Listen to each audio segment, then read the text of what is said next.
Welcome to Oley2022. The Oley Foundation started in 1983 with the goal to support consumers and caregivers who live on home nutrition support. Our mission is striving to enrich the lives of those living with home intravenous nutrition and tube feeding through education, advocacy, and networking. One of the key ways we do that is through our annual conference. Most of us would have preferred to be in person again this year, learning, sharing, seeing new and familiar faces. But in the abundance of caution for the population we serve, the Oley Board of Trustees and Oley staff made the difficult decision to be virtual for 2022. We believe this was the best interest of our community. We also recognize that by having our annual conference virtually, some of our members can attend who would not be able to participate in person. The Oley board and staff have already been working behind the scenes to secure a date and location for Oley 2023. That's right, we are anticipating being able to meet in person again next year for our annual conference. We also plan to have at least part of our conference offered virtually for those who cannot attend in person. Stay tuned for date and location, as we will be sharing that with you as soon as possible. But first, Oley 2022. The Oley staff has been working tirelessly to put on a great program for you. This year, for the first 2 days of conference, we have divided the education in 2 different tracks. One for IV nutrition, also known as parenteral nutrition, we often call it HPN, and one for tube feeding, also known as enteral nutrition, we often call it HEN. Day 1 focuses primarily on medical management. Day 2 focuses primarily on device management. Day 3 focuses on intestinal failure. We recognize that some people are on both therapies. Well, great news! We are recording all sessions. The links will be provided on our website soon after conference. Please note that many of our presentations will immediately be followed by a live question and answer period. You may ask questions at any time during a presentation using the Q&A function. We will answer as many questions as possible.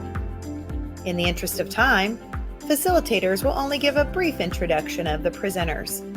You may learn more about them at oley.org/Oley2022. If you need technical support, please call Kathy at the Oley office at 518-262-5079. This afternoon, we hope you will join us for our social hours, 3 to 4 p.m. Eastern. These groups offer a chance for you to connect to other Oley members, whether it's for our trivia and light conversation in the Fun for All group, or share similar experiences with the parents or spouses group, or learn more about the Oley Ambassador Program. Zoom links to join these groups, along with more information about what you can expect from each, are on our conference website. For our younger members, we have Jam and Jammies. Parents, you will need to pre-register your child for this session. Please see our conference website. A big thank you to 9 Meters Biopharma, Nestle, Hanmi, and Abbott for sponsoring these groups. Be sure to check out the marketplace and take the 3 challenges. Consumers and caregivers 18 or older who score at least 80% correctly will be entered into a drawing, and 5 lucky winners will be offered their choice of great prizes. Complete the challenge by 12:30 on Thursday to be entered into the drawing. Winners will be announced Thursday in the closing remarks. Clinicians are also welcome to take the challenges for a fun learning experience. Links to the challenges will be posted at oley.org/marketplace2022. You can find the link to our annual In Loving Memory presentations on our conference webpage, as well as information about the annual walkathon. Thank you to all of you who have or are planning to walk to raise awareness and donations for Oley. After today's session, please complete the conference evaluation. Your feedback is very important. When you leave the meeting later today, watch for an email from Zoom or a prompt on the Zoom screen with a link to the short survey. We want to thank the speakers who have graciously given of their time to create a program that we believe will be educational for you. We thank the clinicians for joining to learn about the patient experience. We thank our generous partners and sponsors for their contributions so we could host this event. And we thank the consumers and caregivers who live with home nutrition support for attending Oley2022. We welcome your feedback during and after the conference on ways we can enhance your experience next time. So whether this is your 39th, 15th, or very first Oley conference, we welcome you to Oley2022, alive, well, and even better.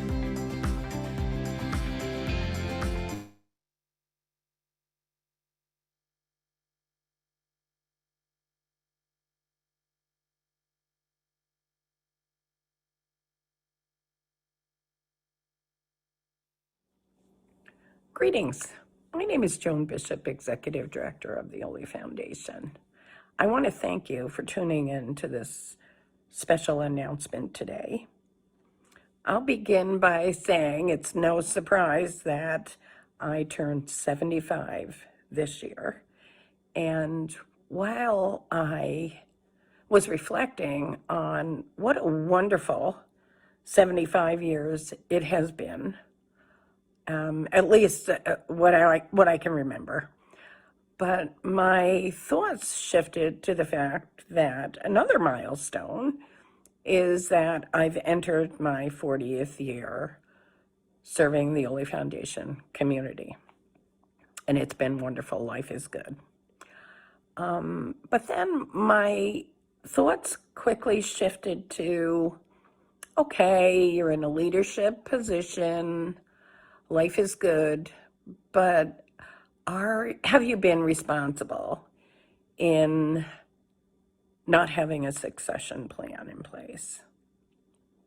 I had a few conversations with board members recently, and at the end of a 2-day retreat, I was told that they have a succession plan in place for me, and it's a good plan. So life is even better. I can breathe again and resume celebrating my first 75 years. Transitioning to new leadership has begun.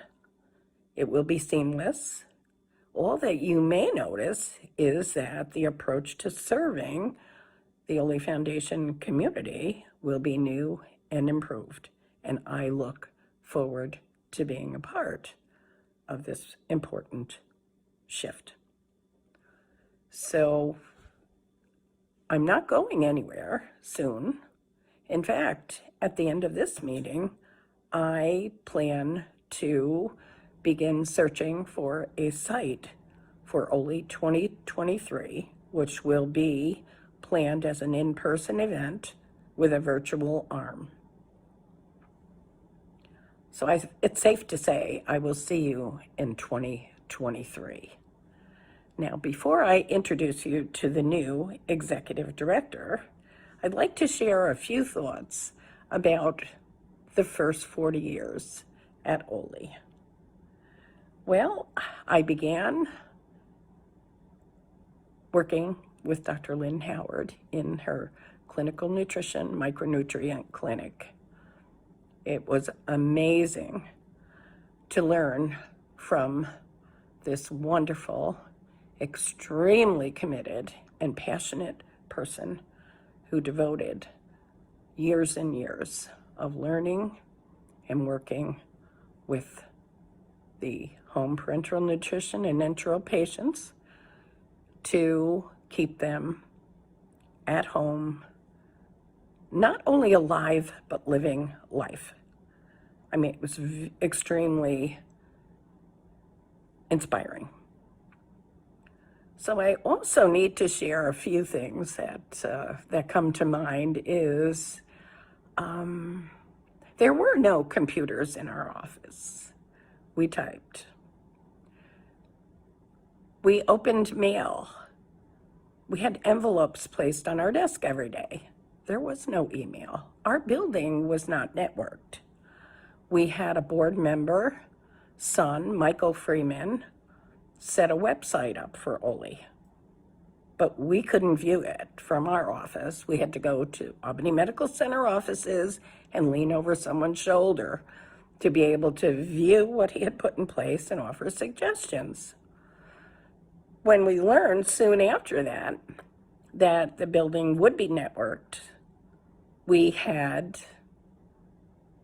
learned we were getting email addresses. First thought we had was, well, I hope we remember to open it, and how life has changed now. So, and thoughts about what the future will bring. I hope that we are able to sort through the reimbursement issues that we're faced with. I hope that we are able to continue our important work serving the community. And I also hope that the financial situation that we face every year continues to keep us fiscally strong and able to do our work. So that's just a snippet of what I'm hoping for, and I hope it's met with the enthusiasm that we have enjoyed over my first 40 years. So I look forward to my 75 and the next 40 with Oley.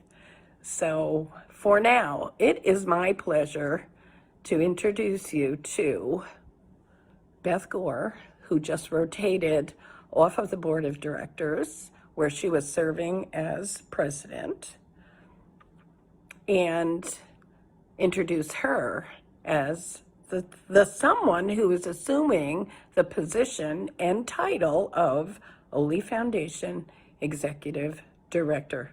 I look forward to what the future holds with Beth at the helm. Thank you, Oley Foundation Board of Trustees, and thank you, Joan. I'm honored and humbled and a little bit overwhelmed.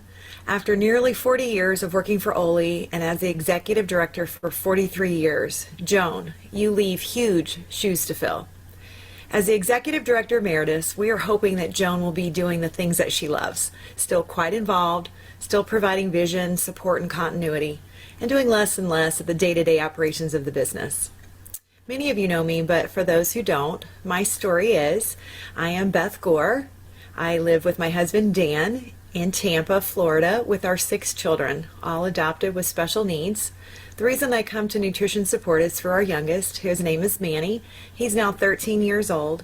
He started out as a tube feeder and then ended up with TPN since the age of 2. And at 13, he will be on TPN for the rest of his life.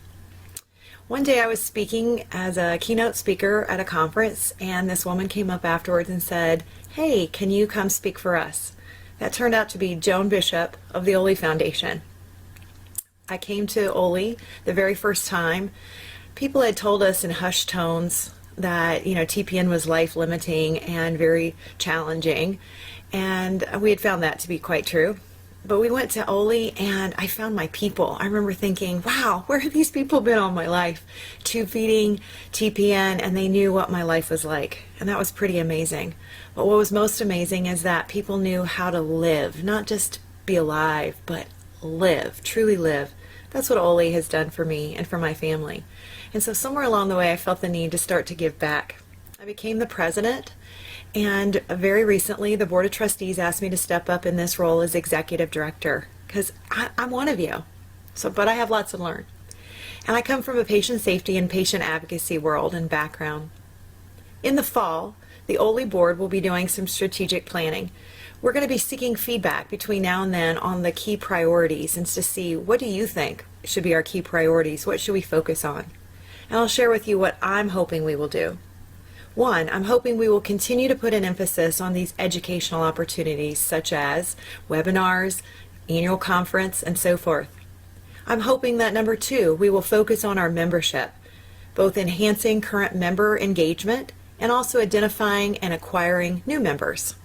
And number 3, I hope we will increase our national advocacy efforts. For example, Oley just participated in an FDA listening session with consumers and caregivers sharing their experiences. It was quite amazing. I can tell you one really quick story behind the scenes of that. As we were doing the tech demonstration and tech check before the FDA listening session, we had our cameras off, and my children texted me and said, uh-oh, something's wrong with Manny's line, can you check it? So sure enough, I kept on my Zoom live, but my video off, and Manny needed a dressing change, so I did it right then and there. Somewhere along the way, I thought, oh man, it's so good that they can't see what I'm doing. And then I realized, you know what, it would have been better had I left the camera on. They could have seen a day in the life and what it's really like, moment by moment. Like I said, I'm one of you. This is my daily life. Right now, I believe that many in our community believe, and so do I, that we are at a critical crossroad in the world of nutrition support. This is why I think it's so important that we work on national advocacy efforts. For this crisis, it's not just one thing, it's many that have come together all at the same time. And like a snowball gaining speed as it rolls down the hill, when will this hit critical mass? I don't know, but I think it's soon, and so do others. We're dealing with things like reimbursement issues, the stuff that comes, the components, whether it's tube feeding or IV nutrition, the stuff is costing more, and yet they're not being reimbursed higher. The same thing with specialists. They're not being reimbursed at the level that they need to. And so specialists are coming out of this industry and not rejoining. At Aspen, for example, we had an entire symposium on just this conversation. And then, of course, we're dealing with shortages, supply chain issues, the worst in this industry's history. And ever looming are things like dual therapy coverage issues, like my own son. He has sometimes that he needs trophic feeds, and that's just not covered. There are issues that are happening that need to be addressed on a national basis. Oley's been part of some conversations recently. Should we be part of a coalition, for example? Aspen, NHIA, DDNC, and a whole bunch of other alphabet soup stakeholder groups have gotten our heads together to say, hey, what could that be? We haven't decided yet, but we think that this is important, and I think Oley should take this on. Maybe it's a national bill of rights for patients on home nutrition support. I've heard Dr. Howard once say that she feels like a failure. And I thought, how can you, as a co-founder of such an important organization as the Oley Foundation, feel like a failure? And she said, because 50 years later, we got people out of the hospital and to home. And he said, now they're in danger of going back in now. They're in danger of going back in now because of things like this national crisis that we're talking about. So I want you to ask yourself, how can I get involved? So 1, I call on the consumers and caregivers. One of the most important things that you can do is to use your voice. My personal motto is speak for those who cannot speak for themselves. Will you do that, and will you join with me? Number 2, I call on the clinicians and the industry partners. Join us in this. We cannot do this alone. Finally, I'd like to take this opportunity to say thank you to Joan Bishop for having served the Oley community for so faithfully, for so long. And as Oley enters its 40th year, we will be taking the opportunity to celebrate where we have been. I look forward to working with our community to answer, where do we go from here? What will Oley look like in the next 40 years? And so my call to action is, get involved, use your voice, and as Dr. Howard, our co-founder, says, onward.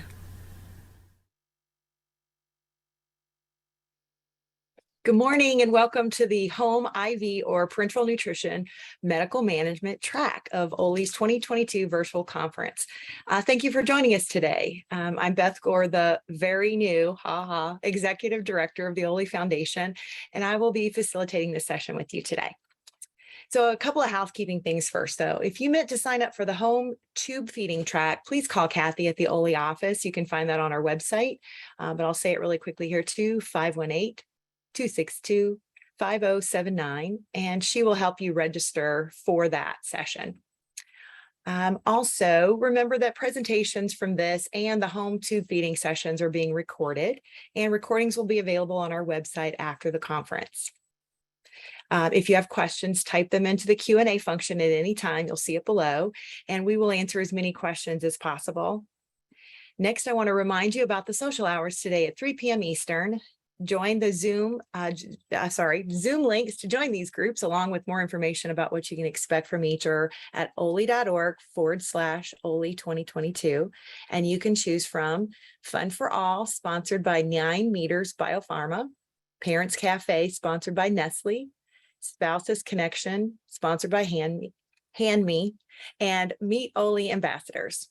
And for our younger members, ages 4 to 17, we'll have Jam and Jammies, sponsored by Abbott. And parents, if you need to pre-register your child for the session, please do so at Oley.org/Oley2022.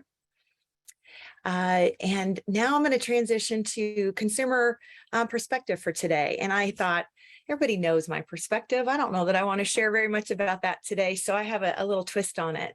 But first, I want to start with, so many times whenever I've done things for my son, Manny, every single time I was confronted with the words, now what? He came home at 9 months old on tube feeding, and I kept thinking, now what am I supposed to do? And then he came home at 2 years old on TPN and will be for the rest of his life. And I kept saying, like, with all these things, now what do I do? Like, I've got to learn all these new steps and new processes. And it was a huge learning curve. And then with every complication that we still experience, I go, now what? What do we do? What do I do now? Somewhere along the way, I started to advocate on a national basis, like taking the things that I'd learned about how to advocate for Manny, and now how do I advocate for many? And I just shared in the opening announcement what I think is next for Oley, and I hope that you join me in that. And as I began to travel more with doing national advocacy, I started wondering who would do Manny's TPN and care while I was gone. And so our daughter Zoe, who was 9 about the time that she started with some batteries, she said, "Hey, can I help?" I'm like, "Sure." So, you just put in batteries, and she started with that. And then she wanted to do more, and she wanted to learn more after that. So she's now 17, and she's here to join me. So I'm going to slide over, and thank you, Zoe, for joining me today. And we're just going to do a little interview about what it's like from a sibling's perspective, because she's the one that deals with the majority of the day-to-day dealings with Manny's TPN nowadays. I handle the bigger stuff like coordinating his labs, dressing changes, handling occlusions, line changes, hospitalizations, and all those things. But the day-to-day, I actually rely on Zoe for doing that. So thanks for joining me, Zoe. I want to ask, what's it like to be the sibling to someone on TPN? At first it's a little hard, but once you start picking up patterns, and it starts to get easier. Like every night, I have a checklist to make sure that his TPN was started and going. Right. And then what do you do? Like what time of day or any of that? Like, what's that kind of like? So around 9:30 p.m. We hook him up, and then around 3 p.m. he gets unhooked. And so yeah. So when we go places, like what are some of the things that you notice when we go out of the house? We get a lot of unwanted attention. I think for me, it's not even like because I'm embarrassed about having Manny, but it's I get embarrassed for him because when we have to unhook him out in public, we have to lift up his shirt and it shows all the tubings and wires around him. So you're talking about things like not medical places. Like what are some of the places that we go? We go to like Universal Studios and Comic-Con, so places with a lot of people around. Yeah. And what do you think before we go? What happens? It takes a lot of planning. So we make sure to have a bag of unhook and hookup supplies. And if we have to stay overnight places, my mom has to either like call ahead to get TPN delivered to that condo or hotel, or we have to get extra before we leave. So is there anything that stresses you out about TPN? I think the biggest thing is when we have to move him from like his chair to like a bed or something, that the line could get caught and pulled on. So what kind of chair do you mean? Because not everybody knows who Manny is. His electric wheelchair. Mm. And then is there anything else that stresses you out? Sometimes in the middle of the night, it'll get an error around usually like 2 a.m. Always. And so when my mom is either asleep already or she's gone on a business trip, my dad comes and gets me to fix the TPN. Right. Does it ever stress you out? And especially when I wake up in the middle of the night and I have to remind myself that I started it, and then you start going down a rabbit hole of thinking Like, about did I start it or did I Yeah. not? Well, what would happen if we don't start if it doesn't get started? I mean, he won't wake up in the morning, most likely. We've actually had a couple episodes where his TPN, for whatever reason, the pump didn't come on, or human error or something like that. I've done that before, where we thought we did everything, we connected him, and then it just didn't. I didn't hit go or something, and a couple hours later he was hypoglycemic and quite ill. Do you have anything that you would consider like irritating about TPN? So sometimes, well, a lot of times we get errors, like up and down our occlusions and stuff like that, but it's like irritating when it happens over and over again, and like you have to do multiple steps to figure out what's wrong. Well, like some errors are easier to deal with than others, right? Like what's a more difficult error that you have to deal with? I think Aaron line is really difficult because we have to like unhook him and then prime it and then clean it and flush again and then hook him back up. And does it always work the first time we do that, or? Sometimes not. It doesn't. Seems to me like when we get errors, we're going to have multiple in a row. A lot of times. Sometimes we can fix it and it's one and done. And like you're saying, the 2 a.m. ones irritate me way more than the 2 o'clock in the afternoon ones. I don't know, but yeah, Manny's hooked up most of the time. So, well, do you remember? I know you were really little. You were 6 when Manny first started on TPN, but do you remember anything about what life was like when he first started on it?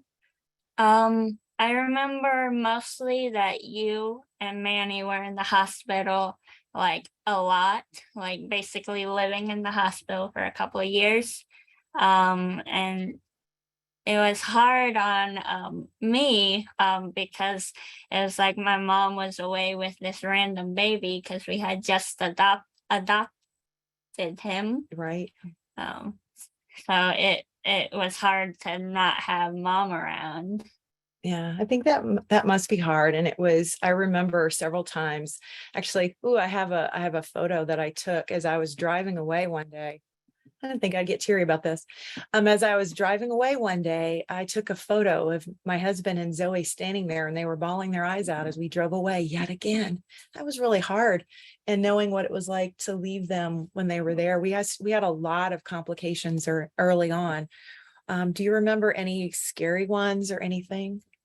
I remember he got some infection in the line, and we were told he might not make it. Mm-hmm. That was pretty scary. It was only 6 weeks after he'd been on TPN, so we were so new to this, and we didn't know just how bad this would get. What are other complications or something that we've experienced early on? Do you remember? Yeah, a couple of times nurses have broken his line by trying to flush too hard and too fast. We were on vacation one time when it happened. Do you remember that one? Yes, a nurse came by our condo. It was on the beach. It was a really nice condo, but he goes to flush and it's not flushing. And then he's like, "Oh, I know a trick," and he pushes on it really hard. And then we hear a pop, and then Manny starts screaming. And so then Mom and Manny had to rush out of the condo all the way back to the hospital. Yeah, that was a scary day. Do you think it was harder back, now or back then? I think it was harder back then, but I try to almost not remember the hard stuff and the bad stuff. I feel the same way. I think as time's gone on, I've kind of let some of that out of my head. What are some of the complications that we still experience like now? You mentioned like the errors and things like that, but what's another one that we experience even now? Because errors are probably the most common. Would you agree with that? Yes. Yeah. What other ones? The line gets clogged, so it can't really get blood. Right. And then sometimes it's like when you flush, it gets really hard. Um, and and sometimes it won't even flush. Mm-hmm. I think the last time it happened was about 2 weeks ago. And if we didn't get the blood return, what was going to happen? We can take it to the lab. Yeah. And then we go into the hospital and they do what? Oh yeah, and they do TPA. For us, yeah. Okay. And we start trying to work it out so that they can get it at home, but that's another one of those reimbursement issues right now that we're still having troubles with. Is we still have to go into either the ER if it's after hours, or I've now have a hospitalist that I can work with to be able to get that infusion at an infusion center or a day hospital, so we don't get exposed to the germs as easily. So just some things we're still working with. Literally, like just 2 weeks ago, this happened. So I would, as we start to wrap up here in a little bit, do you have any thoughts about what, if any manufacturers or people are listening that could make life easier for us? What do you think could be easier for us? I think the biggest thing is the TPN, the bottom of the bag where like the line is connected. The tubing? It gets folded up and pinched sometimes. Yeah, and then what does that cause? It causes multiple errors. Yeah, so is it about the way you put it in the backpack or something, or even in a backpack, it doesn't matter? It's a lot of the times the backpacks.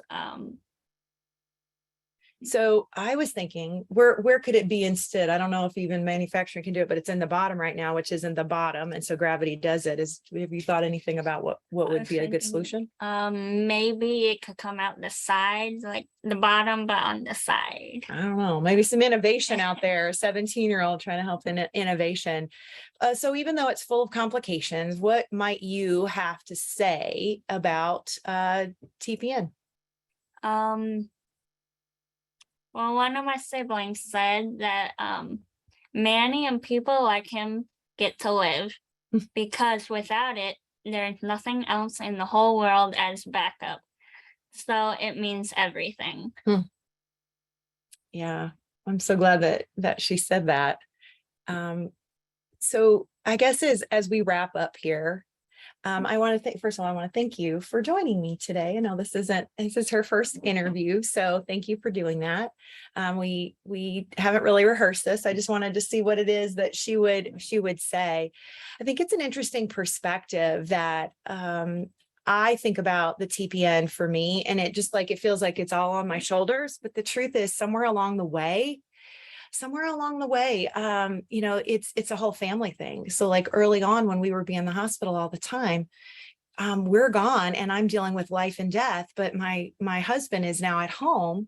He is dealing with the other 5 children, and he still has a job, and I still have a job, and we still have all these other things we have to coordinate. And even now, like all of a sudden I have something planned for a day, but his line won't flush. It gets occluded. Next thing I know, the next 12 hours I'm spending in the ER instead. And so it affects every single one of us. I can't tell you how many times, like birthdays, Christmases, holidays, Thanksgivings that we've spent in the hospital, and it's become our normal.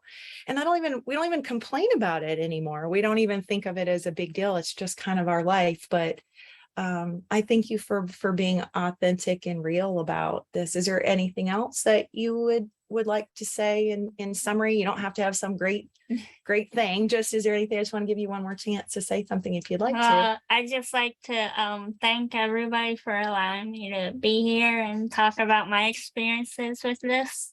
And thank you for welcoming my mom into her new position. Oh, thanks, Zoe. That's sweet. So I'd say with every complication we have learned and we have grown. Every single time we have faced, the what now?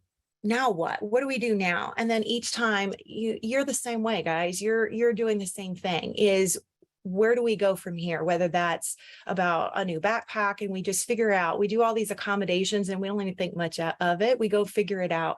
And I think that that's the same thing that we're going to have to do as a community. Like I said in my opening announcement, is our whole community is faced with this whole situation of now what? We have some stuff to figure out together. I'm going to need voices.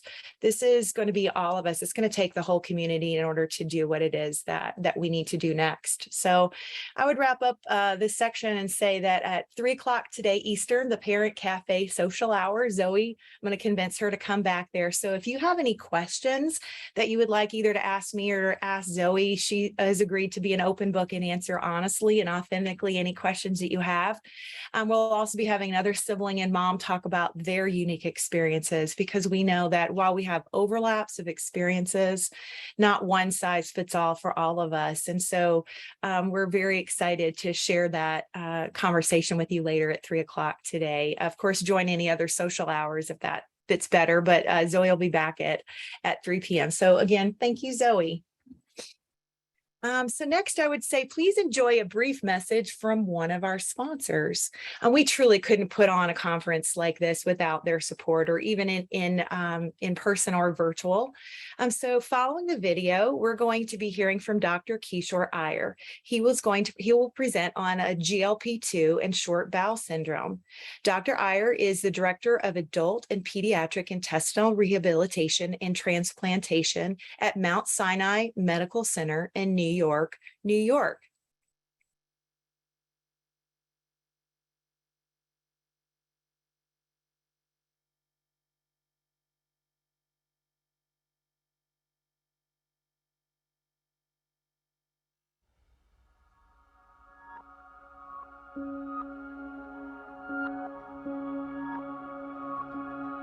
What caused my short gut syndrome was ovarian cancer.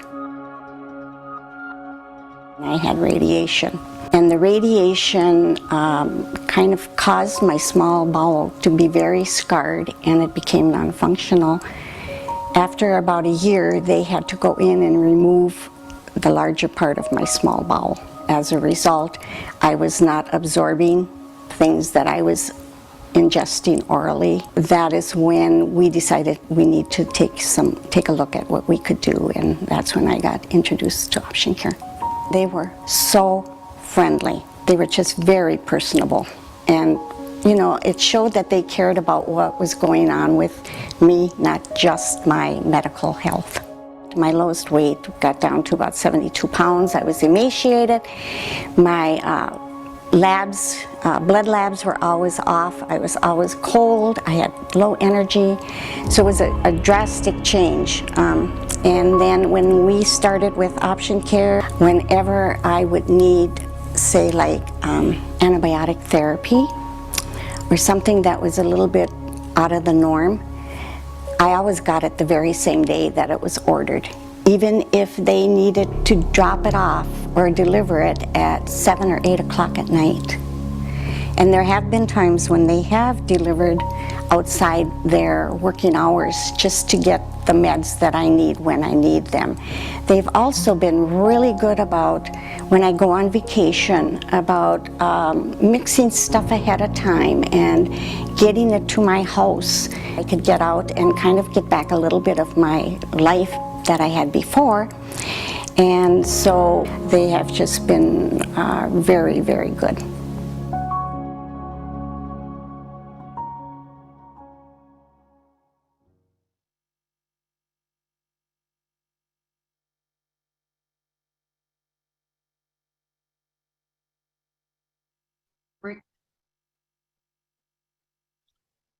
Good morning. I'm delighted to be here with you to be speaking on GLP-2 and beyond in chronic intestinal failure. And therefore, I'm going to speak both about the present and the future state. I would have much rather been with you in person, but this is unfortunately the world we're in right now. So thank you to Oley for allowing me to be here today. Here are my disclosures. As you can see, there are now many different pharmaceutical companies interested in this area. That's a good thing for the field, a good thing for patients. And because of my interest, I'm, of course, widely conflicted, and therefore I could argue I'm not conflicted at all. Perhaps the most important disclosure is the fact that I'm a surgeon speaking to you about medication, so take that as you will. First, some definitions. Intestinal failure is defined as the reduction of gut function below the minimum necessary for the absorption of macronutrients and/or water and electrolytes, such that intravenous supplementation is required to maintain health and/or growth. Short bowel syndrome, on the other hand, refers to loss of significant length of bowel due to disease or surgical resection. Just to emphasize, intestinal failure can be due to short bowel syndrome, which is the majority of cases, but it can equally be due to functional disease, such as pseudo-obstruction, dysmotility syndromes, Hirschsprung's disease, etc. Short bowel syndrome leads to intestinal failure in about 70% or so of cases. I like this graphic, and I want to walk through it with you. If you look at the lower panels, the illustration of the shortened intestine will go from left to right here. At the extreme left of this panel is what we call group 3 anatomy. These are patients who have some jejunum, the first part of the small bowel. They have some ileum, the last part of the small bowel. And importantly, they have the entire colon in continuity. This is called group 3 anatomy. And these are the most favorable prognostic groups. These patients should and usually tend to do well. Moving to the right, in contrast, at the extreme end are the patients in group 1 who have an end jejunostomy. They have the first part of the small bowel, the jejunum, usually nothing beyond, and that bowel ends in a stoma. These patients are sometimes the most challenging to deal with, and group 2 falls somewhere between the two. This might seem like I'm stating the obvious, and sometimes the obvious needs to be stated. Parenteral nutrition should be considered the primary treatment for patients with short bowel syndrome-related intestinal failure. And the reason to state that is just to emphasize that no new drug, GLP-2 and beyond, has actually replaced parenteral nutrition yet as the primary treatment. So GLP-2 is indicated only for patients who are requiring parenteral nutrition due to short bowel syndrome-related intestinal failure, and by contrast, parenteral nutrition is the first-line treatment for these patients. I like this slide very much, shared with me by Professor Palle Jeppesen from Denmark, who's done a lot of work in this area. And what I'd like you to do is to walk with me from below up. So the first line treatment for patients with short bowel syndrome-related intestinal failure is dietary advice. Pay attention to what the patient's eating and drinking, and just as important perhaps is how patients are eating and drinking. And then I'm sure you will hear about oral rehydration solutions and avoidance of plain water and juice, etc. And then we come to what we regard as standard of care first-line drugs. These are the antidiarrheals, the anti-secretory agents. And then finally, in line with what we call hormonal hyperadaptation, comes the era of intestinal growth factors. And I will say this is an older slide. We would like to go away from the idea of growth factors, because these are intestinal peptides, smaller protein molecules, that are not all growth factors. Growth factors suggest something else, and these have different effects on the intestine. So we should be talking more in terms of intestinal, gastrointestinal peptides or peptide hormones rather than growth factors. But you can get an idea of a stepwise approach to managing patients with intestinal failure, starting from the simplest low-risk interventions all the way to the more cutting edge interventions, into which category GLP-2 falls. So again, to state the obvious, conventional pharmacological approaches, typically anti-motility and anti-secretory medications, antidiarrheals, acid suppression, etc., should be used aggressively as first-line agents in the management of short bowel syndrome-related diarrhea or excessive stoma losses. Stated another way, GLP-2 is not simply one more antidiarrheal, even if that is the beneficial effect we're often targeting. There are other simpler and safer drugs that should be tried first, with GLP-2 being, in a sense, layered on top of that if additional help is required. So the era of GLP-2 really started with this gentleman here, Dan Drucker, who is an endocrinologist in Canada.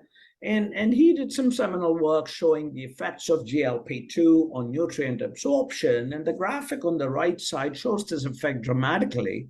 In animals treated with GLP-2, the villi, which are the finger-like projections on the intestine, became dramatically longer and taller. And it is this effect on the villi that appears to translate into beneficial effects for patients. So what has been the experience with teduglutide?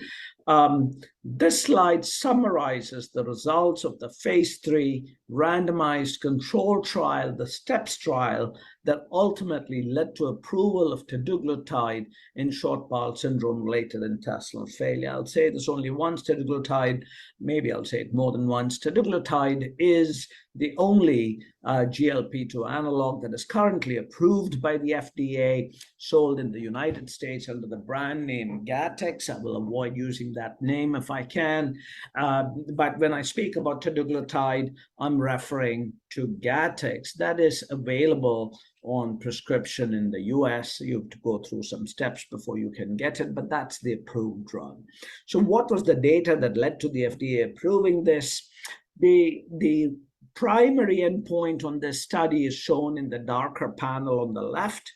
And what we were looking for is to see the percentage of patients who got GLP-2 who achieved at least a 20% reduction in their TPN volume at weeks 20 and 24 into the study. And what you can see there is just shy of 2/3 of patients who received teduglutide met that primary endpoint, i.e. they had at least a 20% reduction in TPN volume.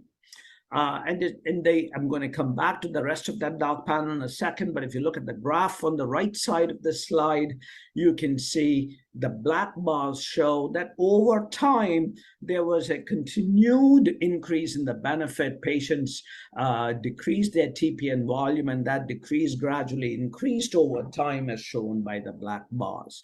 But there's something else that's very interesting on this slide, and that is the effect seen in the placebo group.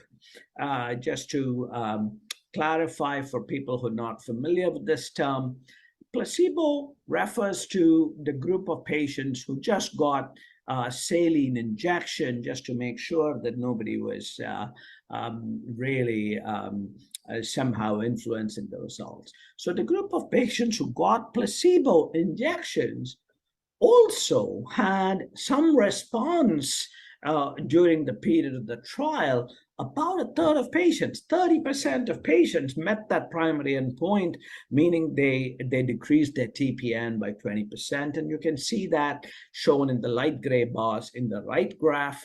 And that's, to me, very, very interesting. What happened in the placebo? The teduglutide group, we can understand, at least that's the effect we were expecting, that's the effect we would have predicted, and we got that. What happened in the placebo group that those patients also decreased their TPN? That's important to understand, and the explanation came from Pale Epperson. It's a little complicated. I'm going to spend a little time on this slide to show you. Just work with me here. So on the right of the slide, you can see the dark blue bar is what happened in the teduglutide group. That was how much the TPN decreased in the teduglutide treated patients. And you can see that in those patients, shown in the green bar, this decrease in TPN still resulted in an increase in urine output. And that's a good sign. That's what we want to see, because this means teduglutide increased intestinal absorption. There was improvement in fluid status. Despite decreasing the TPN, urine output improved. Look at what happened in the placebo group, which is in the left half of this panel. Yes, of course, there was some decrease in TPN requirements in these patients. That's what we saw on the previous slide. But at what cost? In those patients shown in the pink block, what happened was the patients increased their oral intake during the study. They were allowed to up to a certain point. And in that group, in an attempt to decrease TPN, there was really quite an aggressive, likely unconscious increase in oral intake. And much more important, you can see that these changes were paralleled actually by a decrease in urine output, or at least a very modest increase in urine output. Many of the patients actually had a decrease in urine output. So the net benefit, which is called this fluid composite effect, was really very small in the placebo group. Really, when you look at the overall data, close to zero, but in the placebo group, that fluid composite effect, which is a composite of how much TPN, how much urine output, how much oral intake, that fluid composite effect number is much more greater, suggesting a direct effect of teduglutide on the intestine. And this is important to understand. I've often said that the holy grail in the management of patients on TPN with short bowel syndrome is freedom from TPN. That's what we want to see. And what happens in terms of freedom from TPN? We reported in 2017 in JPEN what's called a post-hoc analysis. There were 5 different teduglutide trials between Europe and the US, and some multi-center trials. We pooled all that data together to look at what was the effect in terms of freedom from TPN. And you can see we had about 134 patients, more patients now, who were exposed to teduglutide. But really only 16 of those patients at that point got freedom from TPN. And I can tell you, this has not been published, that number has gone up. It's now up to about 21 or 22 patients who are off TPN, which we would expect over time and continued treatment. Patients do come off TPN. But still, it's not 100%, and that's disappointing, but not completely surprising. What is still interesting is that some of these patients have been on TPN for quite a long time, but here's a signal. Many of these patients had colon incontinuity. If you think back to that early figure, these are patients in group 3, a more favorable group. Kwai Lam, who worked with me, reported our single center experience in 2018. At that point, we had treated about 18 patients with teduglutide. 11 of those patients, so close to 2/3 of those patients, achieved freedom from TPN, and that's a good percentage. But you can see again, 10 of those 11 had colon incontinuity. A recent study from Francisca Jolie and colleagues from France, in about 54 patients, show somewhat similar data. 25% of patients in their experience achieved freedom from TPN, and it does appear most of those patients had some colon incontinuity, which now clearly appears to be a favorable sign. There are some precautions with teduglutide use. Before you can get Gattex on prescription, I think these things are important to keep in mind. Teduglutide, GLP-2 is certainly a growth factor, has the potential for acceleration of growth of GI, of polyps in the colon, for example, or if somebody has, God forbid, a cancer that we don't know about, that cancer can grow. So it's recommended, it's essential that patients are treated with GLP to get a colonoscopy before treatment and a year later. There's some risk of intestinal obstruction, especially in high-risk patients who perhaps have a stricture, an area of narrowing from previous surgery. There are some other smaller side effects. By smaller, I don't mean less important, but less frequent. And an important one is fluid overload to talk about. And it's a good example of what's the type of side effect we're worrying about. Fluid overload is really not a toxicity of the drug at all. That's how the drug works. It improves fluid absorption, and if the clinician is not vigilant and cuts back the TPN volume quick enough, in patients who are at risk for cardiac failure, there is some risk of significant fluid overload. There is a requirement to reduce the dose in patients who have severe kidney disease, and we've seen that, and we start those patients on half the drug, half the dose of GLP-2. Finally, I will say that active GI malignancy, if you have any malignancy in the intestine, liver, pancreas, but frankly, in my book, if you've had any active cancer within the last 5 years, that's to me an absolute contraindication to GLP-2, and I would not use GLP-2 in such patients. This slide is very helpful to me. This was shared with me by Professor Jolie from Paris.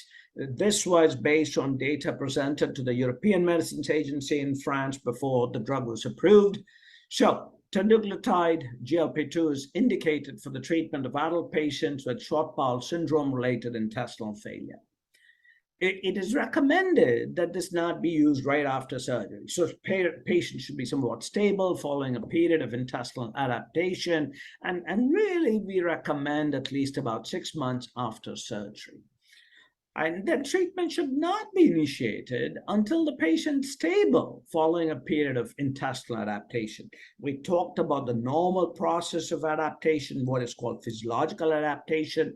We don't know what is the effect of GLP-2 on that, so we recommend waiting till that adaptation has occurred. And of course, it's critical that the prescription for TPN or IV fluids and nutrition support, attention to diet and oral intake, is well optimized before considering initiation of treatment with GLP-2. And then finally, we should be certain that there are no contraindications. I again will emphasize no active cancer. And if these conditions are all met, then it's appropriate to consider this patient for teduglutide. And I'll tell you, I like the slide partly because this is exactly the algorithm that we follow in our practice before we will start treating somebody with GLP-2. I'm not going to spend a lot of time on the pediatric data. Hopefully somebody else will cover that during this conference. But suffice it to say that really the pediatric data looks very, very similar to the adult data. The pediatric approval came later. There was no placebo group in the pediatric trial for obvious reasons. But really overall, it does appear that both the efficacy of the drug and the safety appear to be very similar in children as it is in adults. So we are learning that there are key differences in short bowel syndrome based on the gastrointestinal anatomy, and this actually appears to influence the response to GLP-2. So look at the panel on the right. These are patients with stomas, and it's roughly 50-50 patients with stomas, patients with colon. And the stoma patients, I told you, are the most challenging to manage. They have high stoma losses. They often need a lot of fluid. They're needing a lot of calories and macronutrients in their TPN. These patients actually have a very robust and rapid response to GLP-2, and there's a robust effect in terms of TPN volume reduction. In contrast, when you look at the colon patients, most of them do fine in terms of fluid. They're having only 1 or 2 stools a day. For them, often, they start off very small TPN volumes, just 1.5 liters, whereas the stoma patients may need 3-4 liters of TPN in a day. And in the colon patients, there's a very modest effect of GLP-2 on TPN volume reduction.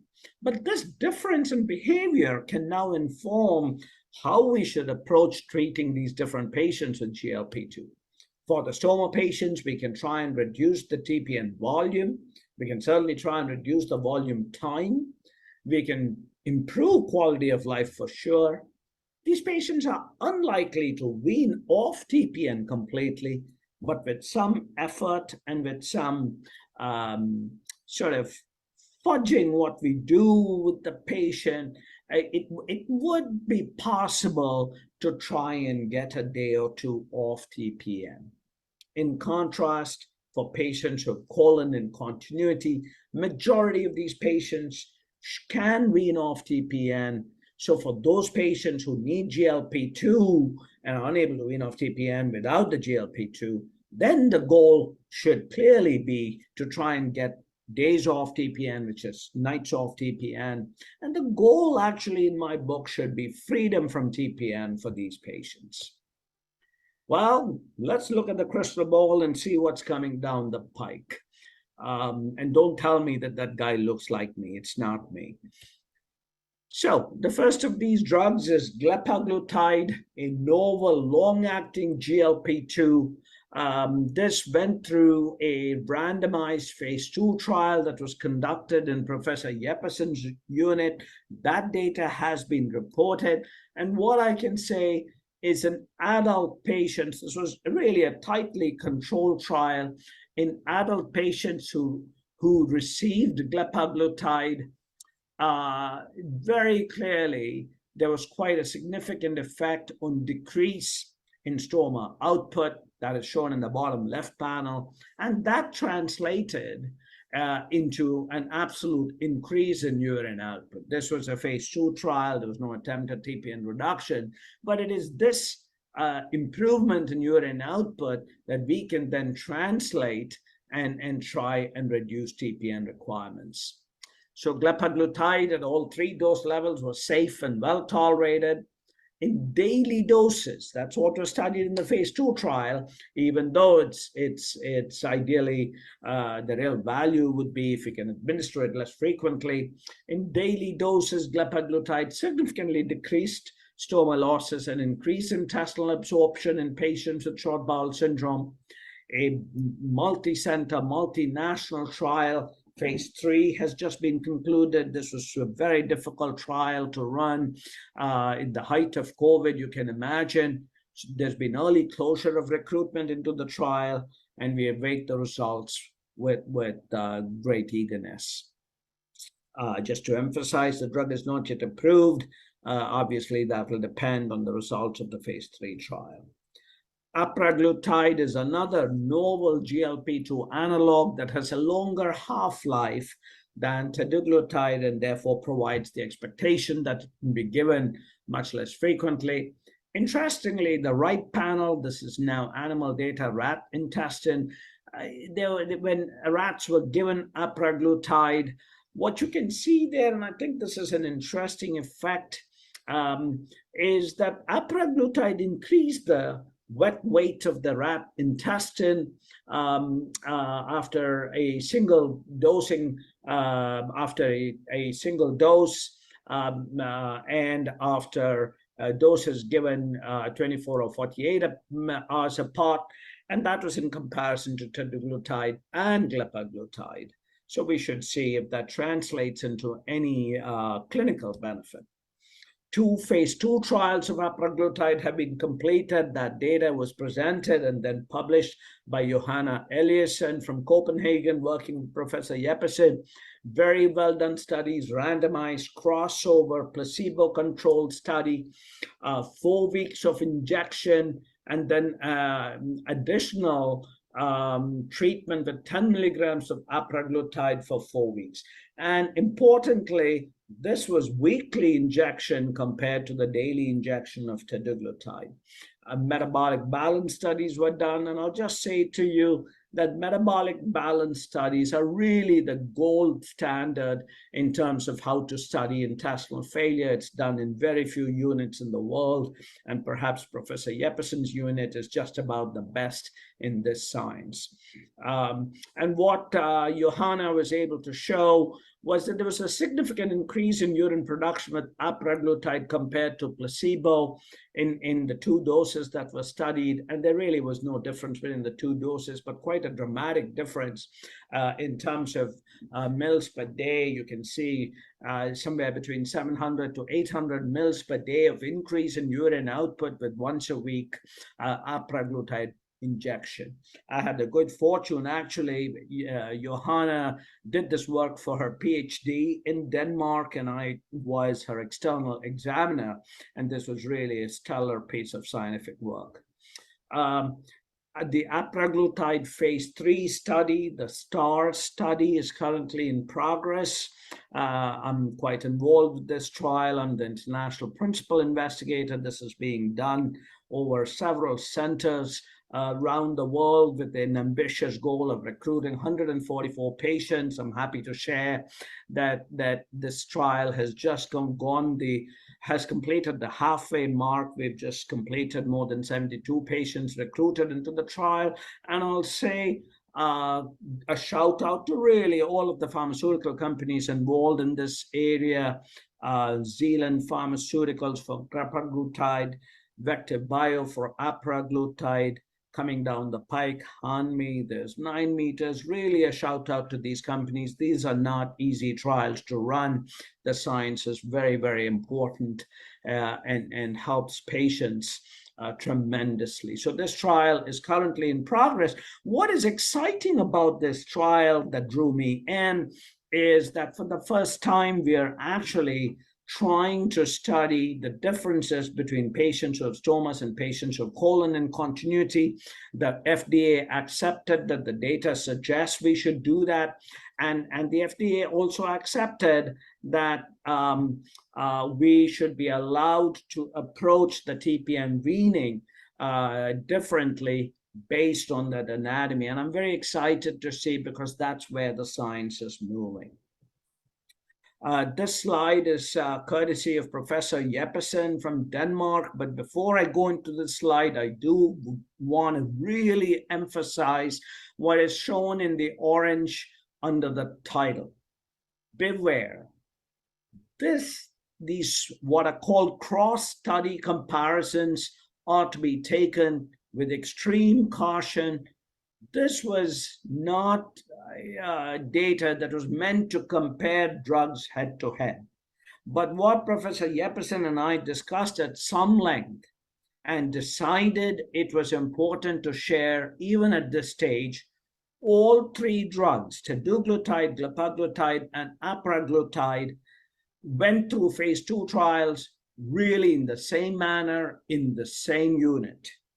And even though these trials were not designed to compare drugs head to head, what you can see from this data, upper row, teduglutide in the left, glepaglutide in the middle, apraglutide in green on the right side. When you look at the urine output, there's not much difference.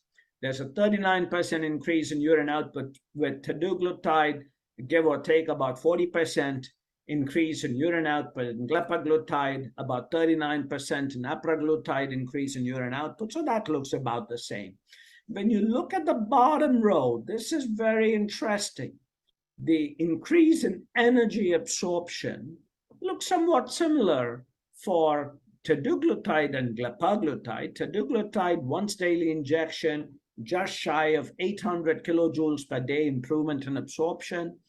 Glepaglutide about just shy of about 600 kilojoules per day improvement in absorption. Both teduglutide and glepaglutide somewhat modest. The energy absorption in apraglutide was significantly higher, just shy of 1100 kilojoules per day. We've not seen this before with other GLP-2 analogs, and this is an effect that I can tell you I'm looking at with some interest in the upcoming trials. If this is real, this is meaningfully new benefit that might make dramatic differences for some patients. So watch that space. Very quickly in my closing minutes, this is Hanmi Pharmaceuticals from South Korea is working on another GLP-2 analog with a very long half-life that might lend itself to once-a-month injection. They presented this data at Aspen meeting last year, and I'm assisting them in developing a phase 2 trial design. Lastly, how many more GLP-2s do we need? Don't answer that question. So what else is new?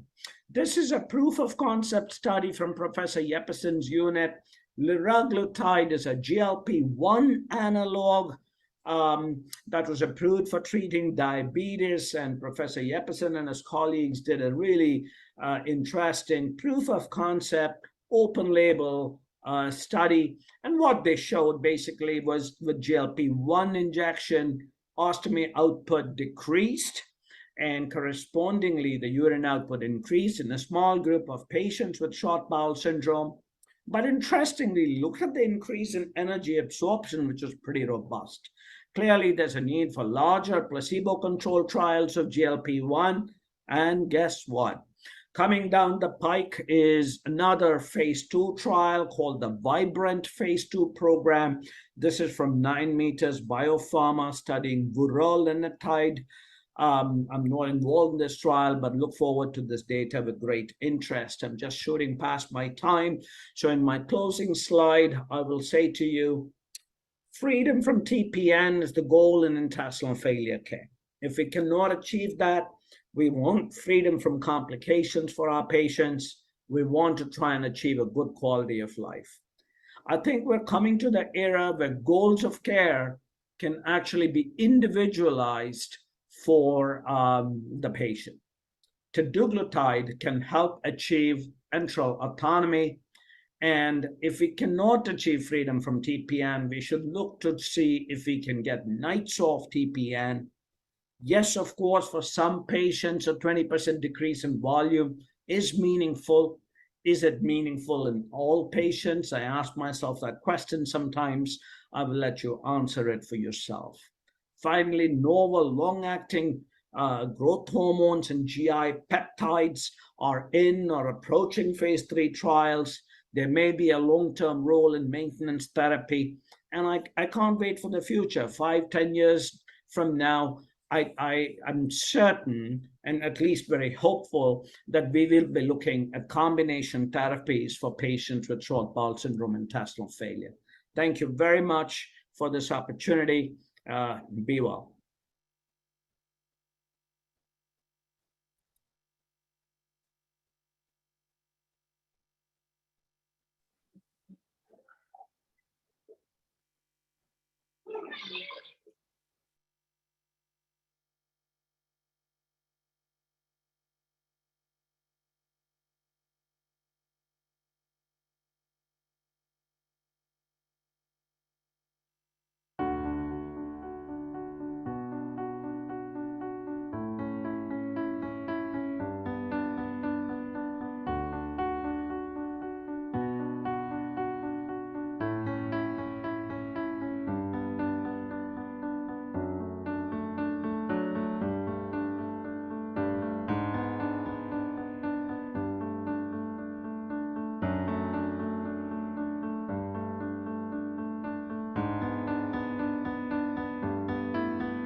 bowel blockage.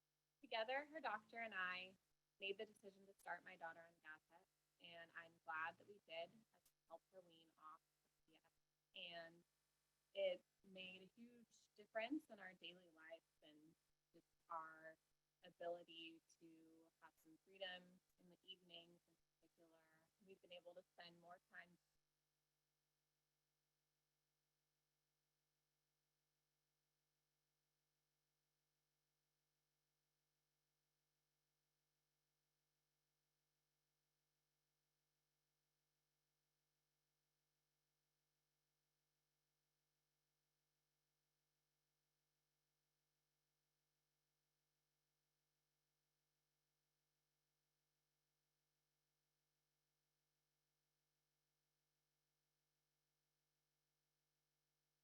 My daughter has been on parenteral support overnight for a very long time. For us, it took 4 months to see any results. It was frustrating, and there were many times that I wanted to quit, but we kept going. And when we started to see results, we were happy. When starting Gattex, her doctor did tell us about the potential benefits and risks, such as more serious side effects like making abnormal cells grow faster and bowel blockage. Together, her doctor and I made the decision to start my daughter on Gattex, and I'm glad that we did, as it's helped her wean off FRCS. And it's made a huge difference in our daily lives and just our ability to have some freedom in the evenings in particular. We've been able to spend more time doing things we love, like traveling, going on vacation. This is just our experience, and everyone's may be different.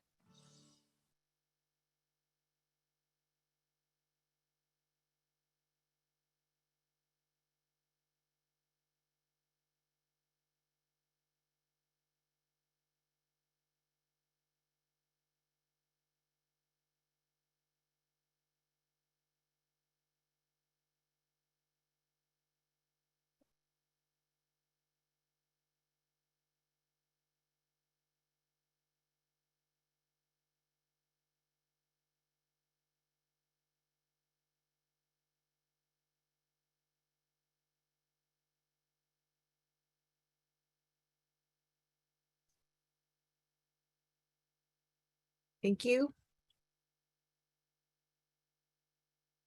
Thanks, everybody. And thanks to our sponsors for their support. Also, thank you to Kishore for that presentation on a possible intestinal failure option for some people.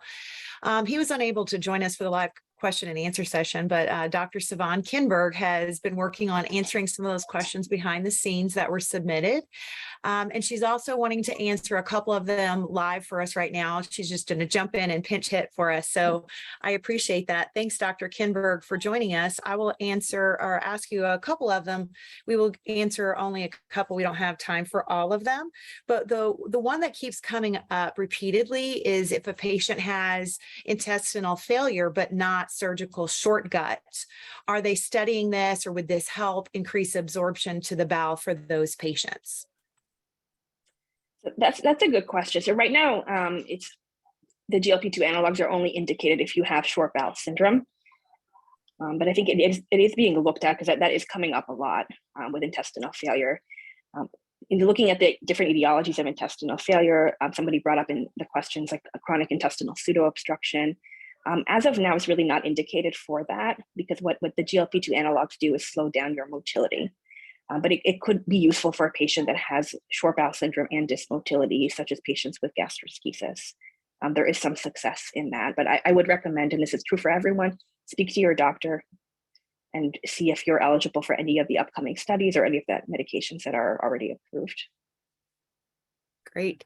Thank you. Yeah, I know that sometimes those words are used interchangeably, and I know that it's been a little confusing, at least for me. Maybe everybody else already has it figured out, but I was actually at Aspen this year, and I kept hearing the words intestinal failure and short gut used interchangeably. And so I cornered a couple of the surgeons and said, okay, I think I've got this straight. If it's surgically or otherwise removed, physically removed, it's short gut and intestinal failure, you can have it removed, but you can also have it still there. And they basically said, yes, that's sort of it. But a lot of times, even the literature and the way we talk about it, we use it interchangeably. So be aware. I know that some of the organizations that are working towards these, like all these tides he was talking about, I can't repeat them all, is they're working to say, can we expand this to another? Because I've had conversation, can we expand this? But the other question, thank you, Sivan, is does severe motility disorders impact the outcomes with GLP-2? I felt this actually helped me reduce output just because my dysmotility slows things down its own really well. Right. So again, so a condition like that might be gastroschisis, where you have dysmotility, but you're also missing part of the intestines. So it can be beneficial for that. And just to help clear up the definitions too. So when you think about what happens in short bowel syndrome, you're missing cells, which are located at the end of the small intestine and proximal colon, that produce GLP-2. So when you actually have short bowel syndrome, as the term implies, that it's actually, you're either born missing it or part of it was surgically removed, you can think of it as a GLP-2 deficiency. So you need to replace the hormone that is missing. Interesting. Very interesting. And then the last question we're going to get to right now, if you guys have more questions, you can put them in the chat function and we can try to get to them later. But it says, aside from insurance issues, from the medical perspective, what steps of therapy do you think the patient should go through before something like teglutide is added? So usually we recommend being at least 6 to 12 months out of surgery. So giving your bowel some time to heal and adapt. And then starting the discussion early. It's never too early to have the discussion to learn about these medications and the potential risks and side effects.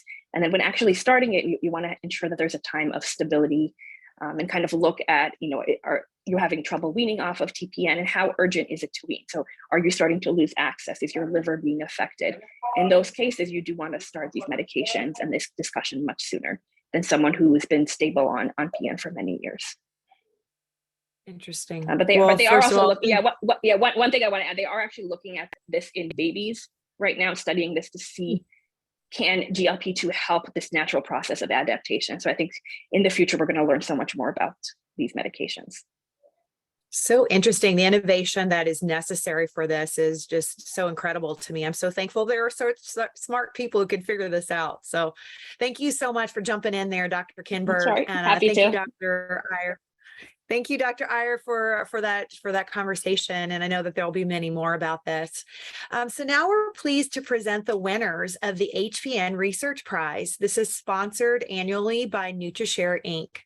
This prize was established to encourage clinical research focused on improving the quality of life for home IV parenteral nutrition consumers, and it is awarded to each of the top 3 clinical research papers that best align with Oley's mission to enhance the lives of HPN patients and that generate interest among the HPN patients and improve their well-being.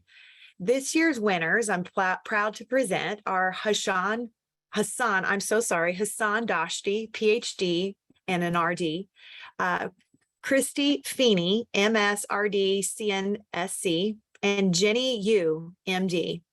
First, we will hear from Dr. Dashti, who is a postdoctoral research fellow at the Center for Genomic Medicine, Massachusetts General Hospital in Boston, and he will discuss his study of sleep patterns in patients receiving HPN, such an important topic. Thank you, Dr. Dashti.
Hassan, could you see if we can hear you? We can see a Yes. slide, but it's not moving. Perfect. I'll get started now. Thank you. Perfect. Hello, everyone. I'd like to first thank the Oley Foundation for the recognition. I'm extremely grateful for the opportunity to be here today and to share with you all some of my research. So the title of today's talk is Sleep Patterns of Adults Receiving Home Parenteral Nutrition.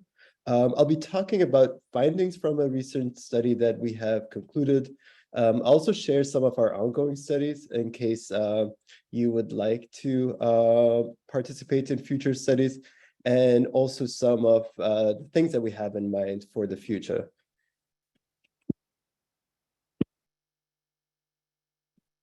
So I have nothing to disclose, but I really want to start with some acknowledgements. First of all, I would like to acknowledge the Oley Foundation and members of the Oley Foundation.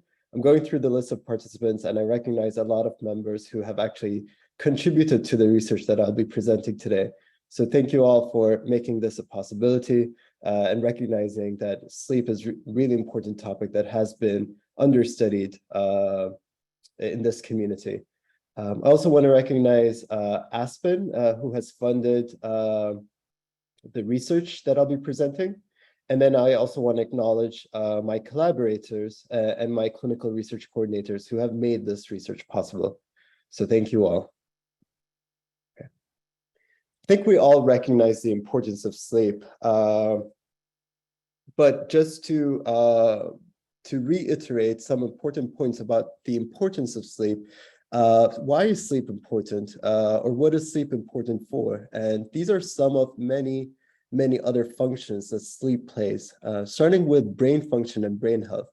So although during sleep, our body is sedentary, we are relaxing, certain regions of the brain are actually hyperactive and are performing various tasks, including creating new memories, as well as learning new functions. And this happens predominantly during our sleep. Sleep is also important for physical function. So active repairing and healing happens during our sleep, including repairs of our heart and blood vessels. And sleep is also important for daytime performance and safety. So if we get enough sufficient quality sleep, we're able to function well throughout the day, the following day. A lot of what we know about the importance of sleep comes from different studies where they compared people who sleep very few hours a night, maybe 3 or fewer hours a night, to people who sleep sufficiently, 7 to 9 hours. And also from sleep deprivation studies where adults primarily are put in a sleep lab and they have them sleep for only 3 to 4 hours a night and study what kind of health effects that sleep deprivation inflicts. And what these investigations have shown over and over again is that sleep deprivation leads to impaired cognition. We're less able to make good decisions if we're sleep deprived. Sleep deprivation leads to higher levels of anxiety. Sleep deprivation leads to increased risk for several diseases, including risk for stroke, heart disease, diabetes, as well as breast cancer. Sleep deprivation also leads to potentially weight gain and an increase in depressive symptoms, which all again suggests that sleep is highly central and it's an important pillar of health, just like physical activity and nutrition.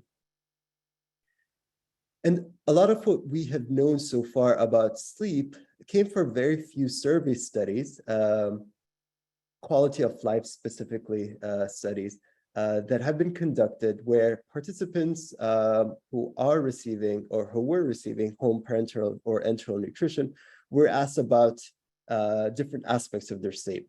And this is one of several studies that were led by Dr. Marianne Winkler in different populations where she had asked about the quality of life of different participants. This specific study asked 70 adults with intestinal failure about 2 certain aspects of their sleep.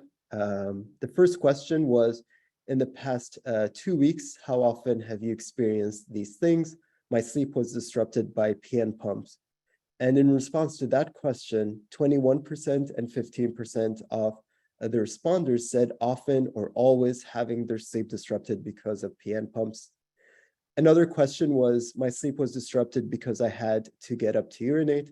And for this specific question, even more participants said often or always. 40% said often having their sleep disrupted, 37% said always having their sleep disrupted because they had to get up to urinate. So this is probably not new news for many of you. What these self-reported studies are unable to do is really quantify or evaluate the extent of this disruption because it is based off of self-report. So with support from the Aspen Rhodes Research Foundation, what we wanted to do is objectively look at the sleep patterns of adults receiving home parenteral nutrition. So this specific study has actually been published earlier this year in the Journal of Parenteral and Enteral Nutrition. If you'd like a copy of the study, feel free to email me after the call, after the seminar today. So what I'll be presenting over the next couple of slides are some of the results from this home-based remote sleep study, where instead of using self-report, we used this watch called a wrist accelerometer, kind of like a Fitbit, that monitors wrist motion as well as light exposure in order to help us better determine sleep, different aspects of sleep duration and quality. So because this was a remote home-based study, partly in response to COVID, we approached the study slightly differently from what we had intended. We recruited participants primarily through Facebook and the Oley Foundation. Participants who were interested completed online screeners in order for us to determine their eligibility. We met with our participants over Zoom from the convenience of our participants' homes and sometimes even cars. We then sent a parcel that included the wrist watch to our participants to their home address. Our participants wore the watch for 7 consecutive days, where it helped us monitor their sleep for 7 consecutive nights. And then after completing that week of assessment, the parcel was sent back to us using a pre-labeled and prepaid envelope. Because of the remote nature of this study, we were able to recruit participants from several states. In fact, we recruited participants from 13 different states spanning the entire US. And to describe to you the general characteristics of our participants, the average age was around 52 years old. 80% of our participants were female. The majority of our participants, or 60%, reported having short bowel syndrome. Many of our participants have been on home PN for a while. The average was 10 years. Most of our participants cycled their infusions overnight, 85%, whereas very few cycled during the daytime or had continuous feeds. And the average cycling durations was around 12 hours per day. So this is an example of the data that we retrieve for our watches. And I'll walk you through how to read this plot. It might seem a bit intimidating at first. Each row of this figure is a day of the week. So since this was a 7-day study, there are a total of 7 rows here. And this goes from noon time to noon time. So each row goes from noon to noon. The yellow bars are light exposure. So if a participant is exposed to a lot of light, you'll see a higher yellow bar. The black bars are activity. So anytime a participant moves the wrist vigorously, you'll see an activity or a black bar there. And then the blue bands here are what we had determined as time in bed or sleep episodes, or a time in bed. And then using a combination of the sleep time or the time in bed, as well as the light exposure and activity, we can then determine different aspects of sleep, including sleep duration, total time in bed, wake after sleep, so how many minutes participants were awake after initially falling asleep, and how quickly it took our participants to fall asleep. The first thing that becomes hopefully obvious to you when you just look at this figure is all this yellow and black bars that are happening during these periods of spending time in bed. And this reflects that for this specific participant, they usually wake up every 2 to 3 hours, probably to urinate and expose themselves to a lot of light.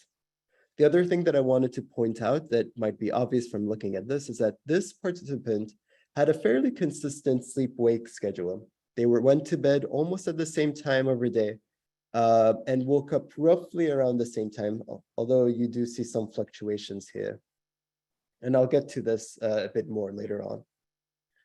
But these are data from one participant. So what did it look like for our 20 participants who completed this study? So over the next couple of slides, I'll be showing you a series of data regarding the sleep of all 20 of our participants. Starting with sleep duration. So sleep duration is the total amount of time our participants spent asleep. And the recommendation for sleep duration for adults is 7 to 9 hours per night. The way to read this plot is you have hours on the y-axis, and then on the x-axis, you have each of our 20 participants. So each box here reflects one of our 20 participants, and then you have the group average all the way here at the end. The gray band that I've highlighted here is the recommended duration for sleep duration, so 7 to 9 hours. So if a box falls within this gray band, this tells you that this particular participant was meeting the 7 to 9 hours of sleep per night. Whereas if a box falls above or below, that tells you that they're either short or long sleepers.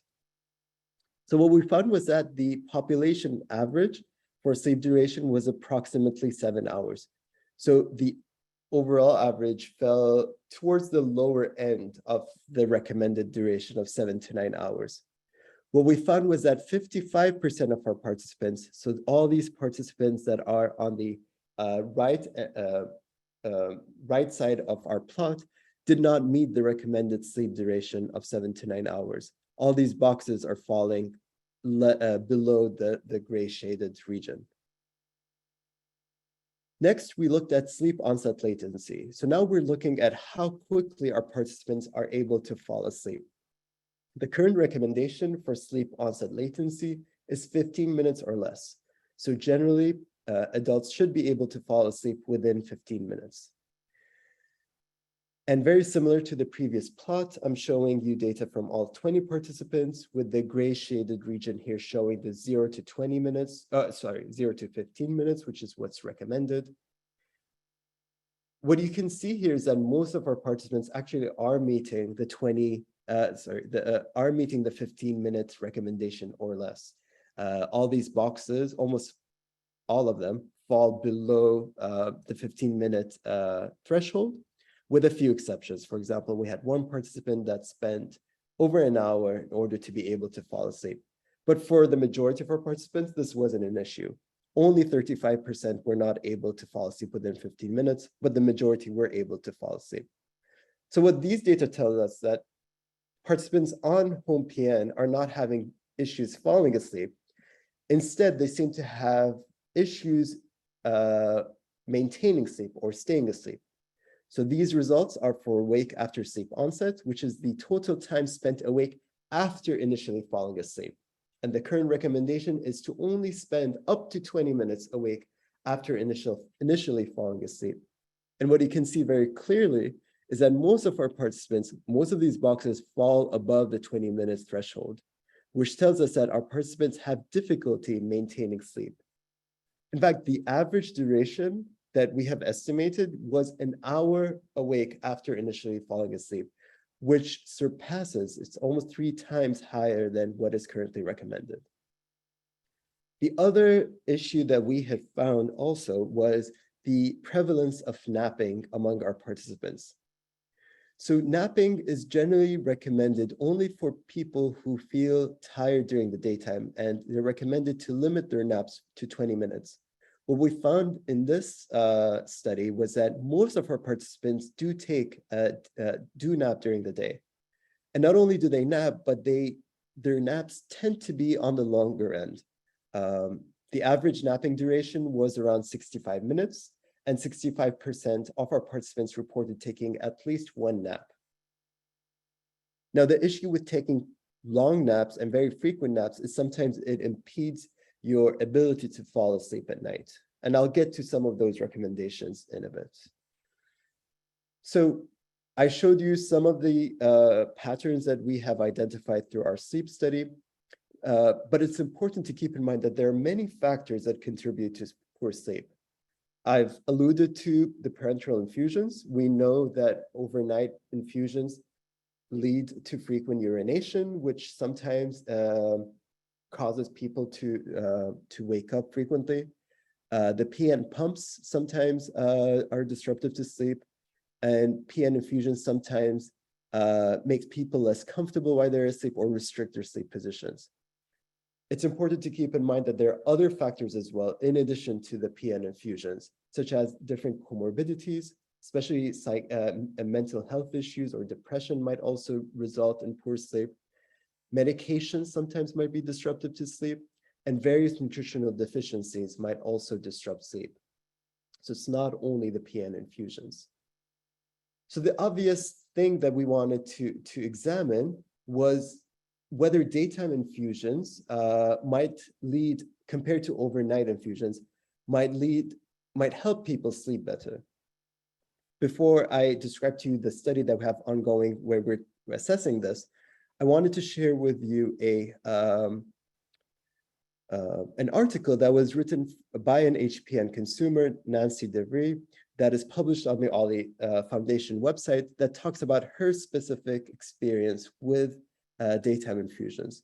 So Nancy, as she describes in her article, felt that she was severely sleep deprived. However, it only took somebody else to notice that in her that she decided to experiment with daytime infusions. And when she did, she said that she now sleeps better through the night. She only gets up once or twice a night, as most non-TPN patients do. And she sleeps much better, which gives her more energy, and she no longer has dark circles under her eyes.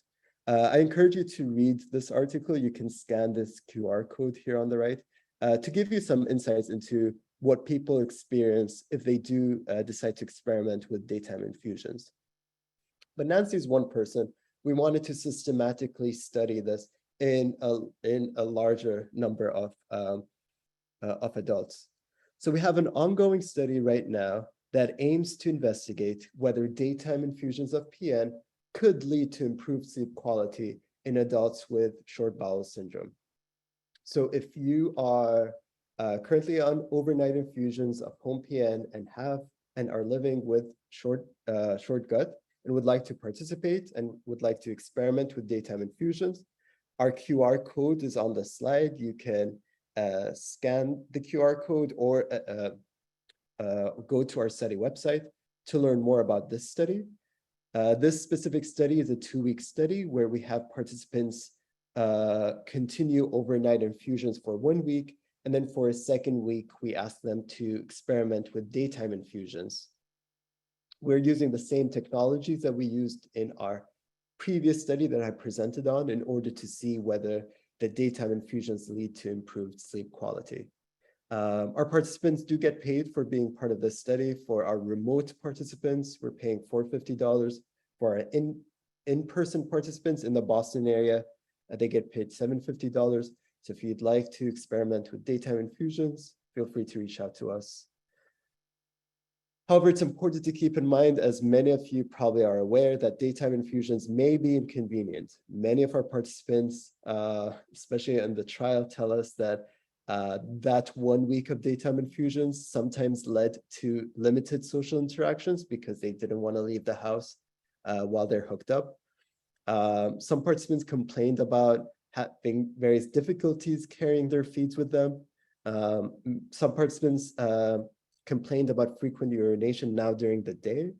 And if your cycles are longer than 20 hours, sometimes daytime infusions might not make sense because it'll still overlap with your sleep.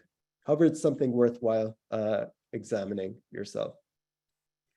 So to wrap up, I want to share some current sleep recommendations. These are general recommendations that might not necessarily apply to you, but there are general recommendations that are currently being made in order to get better sleep.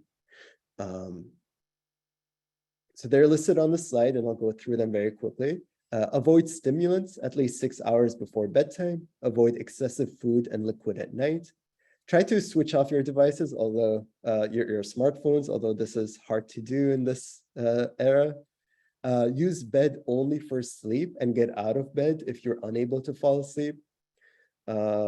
Limit your use of or obsession over using a clock watch if you're able to do so. And keep your room cool and dark in order to help you with your sleep. Particularly for people on home PN, try to maintain a regular sleep schedule. Try to go to sleep and wake up at the same time every day, including weekdays and weekends, because that'll help your body anticipate sleep and help you fall asleep quicker. Avoid taking naps if you don't need to take a nap. Sometimes taking too many naps affects your ability to fall asleep at night. And also expose yourself to bright light in the morning, but not bright light in the evening, especially if you're using the bathroom at night during your sleep. Try to limit the brightness of the light that you're exposing yourself to, because that could affect your ability to fall asleep, fall back asleep. Also, to help you with your sleep, try to talk to your clinicians about shorter infusion times, because that could help with your sleep quality. Consider daytime infusions if that's something that appeals to you. Join our study if you want to get paid to do that.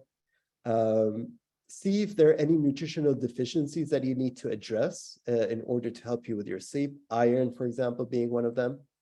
Consider testing with different pumps.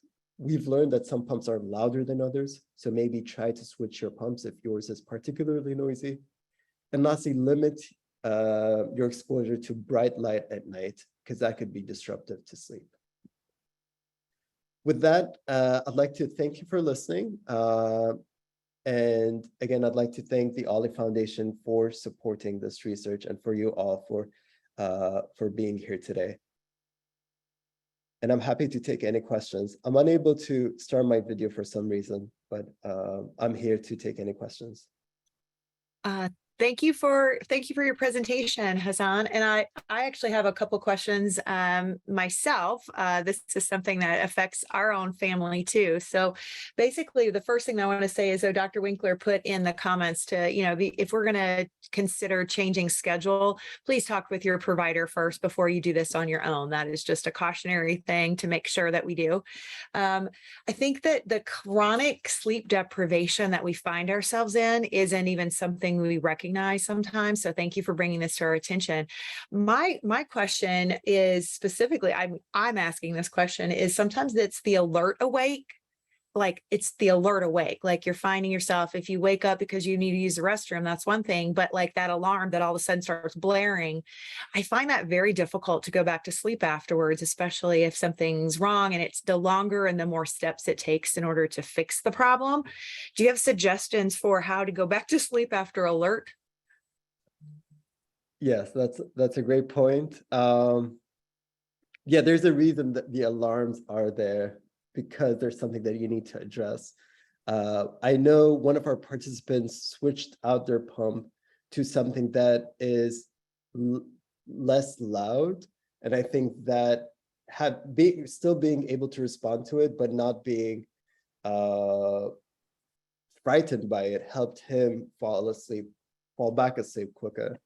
Again, we also need those alarms because they do serve a purpose. Exactly. If you find yourself being responsive to a lower noise alarm, perhaps that's something worth considering. Thanks. But it's something for us to keep thinking about. I agree. Yeah, it's something that I've trained myself not to fall asleep or to sleep through those. My son, though, who is the one that's the PN recipient, he sleeps right through all of it. He's fine. I'm the one that has to wake up and deal with it. So, and then obviously you address those that are on longer. Like my son is 20 hours and he's only got 4 hours off. And so for me, and I'm sure other people, it's not even really an option to do that. And so I have to choose very carefully where those 4 hours are that are off of PN. One of the questions is, can I join the study if I have intestinal motility issues and not been diagnosed with short bowel syndrome? Yeah, that's a great question. Unfortunately, for this specific study, we are restricting it to short bowel just because it's exploratory and we need to keep our population very homogeneous. But there are future studies that we'll be conducting that expands beyond just short bowel. That would be great. I think we know that short gut or short bowel is 80 or something percent is what I've heard of intestinal failure, but there's that other percent that is anxious to get in on some of these drug trials and anxious to be able to on some of these other studies. So let us know when you're ready to expand that beyond short bowel, because there's some people on intestinal motility or intestinal failure that would love to join too. So thanks. And then one more question here is, what color light would you recommend besides the brightness of the light at night? So is there a certain colors that are better for sleep? Yeah, that's a great question. So what you want to do is limit your exposure to blue light. And it's not necessarily the color blue. I mean, so one way to go about it is to either switch out your bulbs to get the ones that have limited blue light in them, or to have the shades, the blue light blockers next to your bed that you could put on. Although they might look funny, but it's something worth experimenting with. Put them on as you switch on the lights, because limiting your blue light exposure at night will help you fall asleep quicker.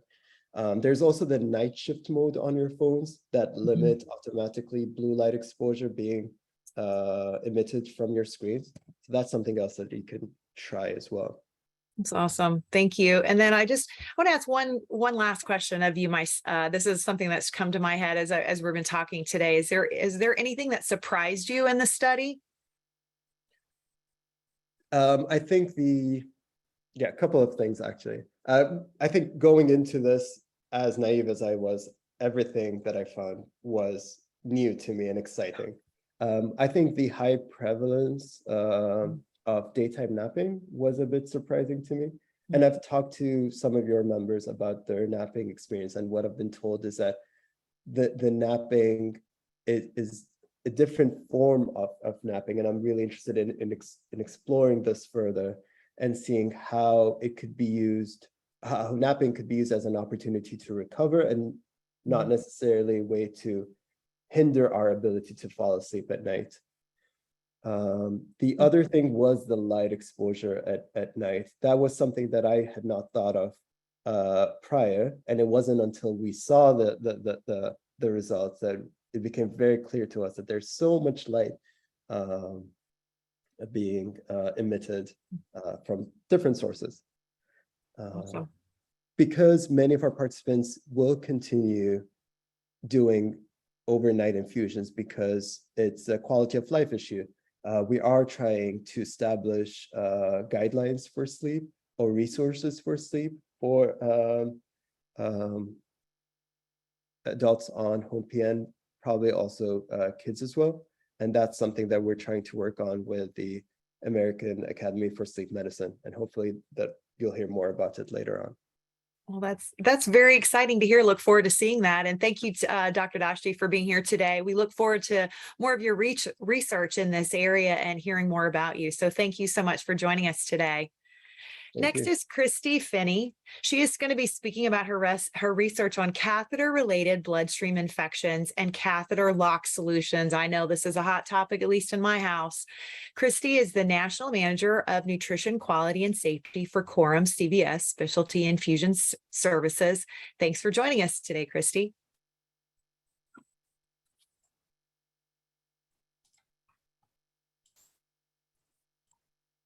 Hello, can you hear me?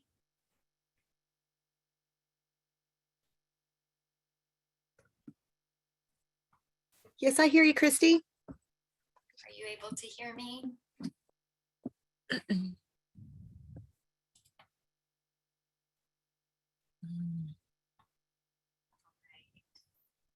Kristy, we can hear you. Hassan, I know we were going to do a live or a pre-recorded. Would you like me to go ahead and do it live?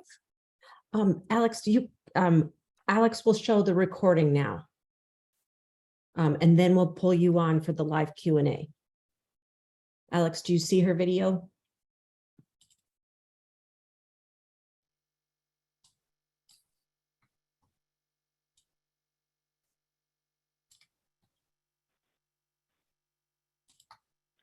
Hello, my name is Kristy Feeney. I'm the National Nutrition Manager for Quality and Safety with Quorum CVS Specialty Infusion Services. I'd like to thank the Oley Foundation for the opportunity to share our research. I'll be presenting on catheter-related bloodstream infection rates in home parental nutrition patients receiving sodium bicarbonate lock therapy compared to ethanol lock therapy. I have no disclosures to make. I'd like to begin by giving a little background on lock therapy. Lock therapy is when a solution is placed into the tubing or lumen of a patient's central line catheter to prevent or treat a line infection. The solution will sit in the catheter, or you may hear it referred to as dwell, when the patient is not receiving any medications or infusion. The idea is that the solution will kill any bacteria that may enter the patient's central line, thereby avoiding an infection. And as you read about this, you may hear reference to a biofilm, which is the bacteria sticking together to create a cluster, almost in a protective shell. Prescribers may order lock therapy when a patient has a long-term catheter and has experienced multiple infections despite having good aseptic technique. Ethanol is one of these solutions used as a lock therapy for the prevention of catheter-related bloodstream infections, or CRBSIs, in the home parental nutrition patient. In 2018, ethanol experienced a significant price increase after the FDA approved it for the use in adult patients with a specific cardiac condition. One study estimated that the cost jumped from $10 to $1,000 daily. Complicating things further is the lack of reimbursement for ethanol locks in home infusion, as it is no longer being used for the FDA-approved indication and is now considered off-label use. This led to a gap where prescribers and institutions started searching for a safe and affordable alternative, one of those being sodium bicarbonate lock therapy. We wanted to explore in our HPN patients who were utilizing sodium bicarbonate locks if it was as safe and effective of a therapy for the prevention of CRBSIs as found in another study on hemodialysis patients. The objective of our study was to determine if there was an association between CRBSI rates and the use of sodium bicarbonate lock therapy compared to historical case controls using ethanol lock therapy.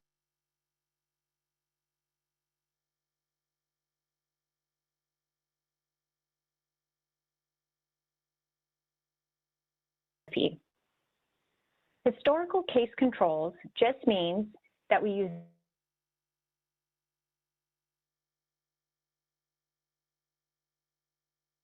the same patient to evaluate the different therapies.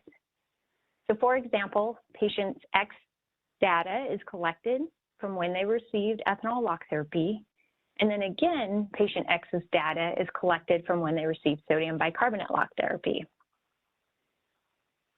Our study involved 9 pharmacies over 7 states. We included both adult and pediatric patients who were on HPN, and they had to be on 70% ethanol lock therapy and later changed to 8.4% sodium bicarbonate lock therapy, which are both commonly prescribed lock therapy orders. We retrospectively collected the data from the electronic medical charts within 2 12-month time periods, one beginning in January 31st, 2019 through January 31st, 2020 for the ethanol lock therapy,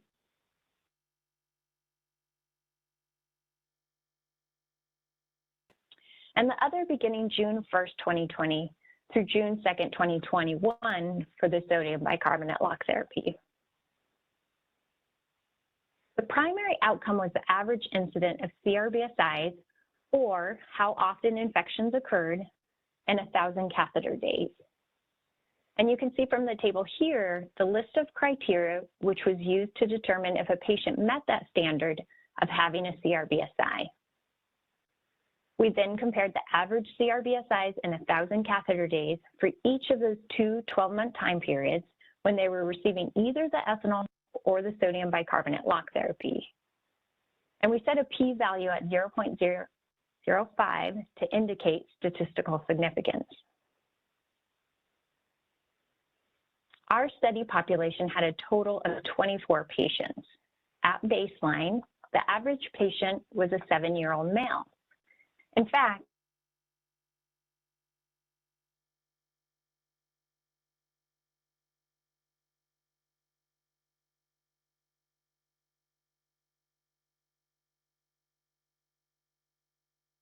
our study is more generalizable to the pediatric population as they made up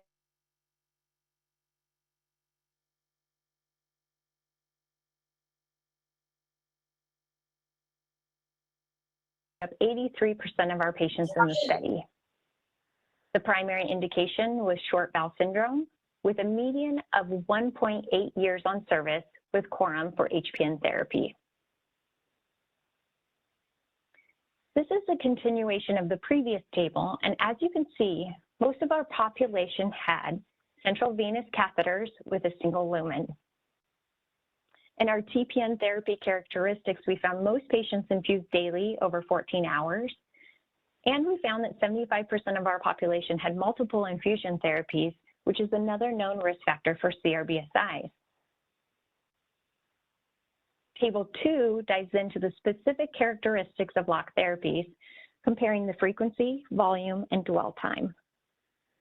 Both the ethanol and sodium bicarbonate lock therapy were provided 7 days a week,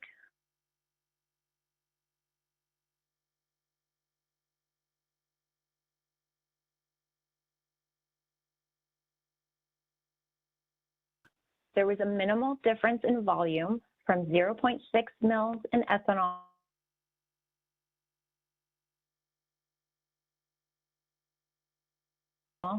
versus 0.5 mils of sodium bicarbonate, and a 1.5 hour time difference in dwell time from the ethanol to the sodium bicarbonate lock therapy. And as you may recall, dwell time is the amount of time that the solution is sitting in the catheter lumen. It can vary based on the prescriber orders, but it can be up to the length of time when a patient is not infusing their HPN therapy. The results found that the mean CRBSI rates per 1,000 catheter days was 0.64 for the ethanol group versus 0.59 for the sodium bicarbonate group. This is not a statistically significant difference. So what does this really mean?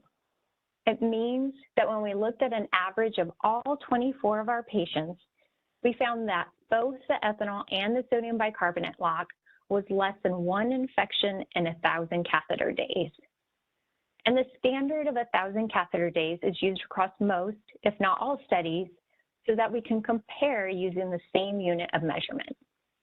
We want that number to be close to zero so that we don't see any infections in our patients. And when looking at this type of data, the larger the number of catheter days, the better the picture of how effective the lock therapy is. So to drill this down just a bit further for you, our patients had 6 CRBSIs and 7,500 catheter days on ethanol lock therapy, and 4 CRBSIs and 5,800 days on the sodium bicarbonate lock therapy. So our conclusion was that both the ethanol and the sodium bicarbonate lock therapy may be effective in preventing CRBSIs in adult and pediatric patients.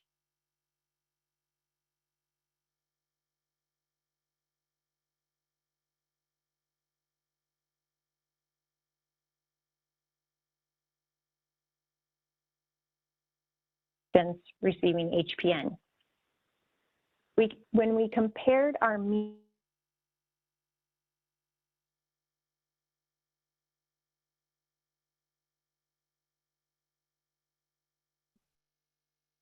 CRBSI rates to another study on bloodstream infections in HPN patients, both the ethanol and the sodium bicarbonate lock therapy were well below their average infection rate of 1.4 to 2.0 per 1,000 catheter days. It was exciting to see that there might be more options for our patients, but of course, more studies are needed. We'd like to see adequately powered and randomized controlled trials done to really evaluate the safety and efficacy of using sodium bicarbonate lock therapy as a means of preventing bloodstream infections. And additional studies are needed to determine the optimal sodium bicarbonate lock therapy protocol, including the concentration, frequency, and dwell time to prevent CRBSIs. All studies have their strengths and limitations.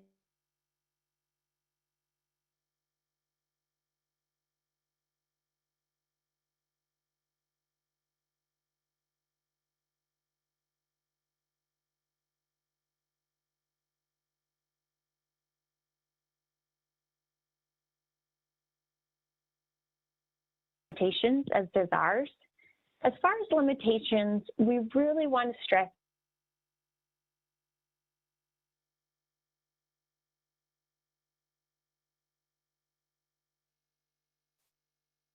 Kristy, we're experiencing sound difficulty with your video. I'm wondering if you want to just come on live now and finish it out with your slides. But the retrospective design of our study only allows for an association. I'm happy to do that if that would be helpful.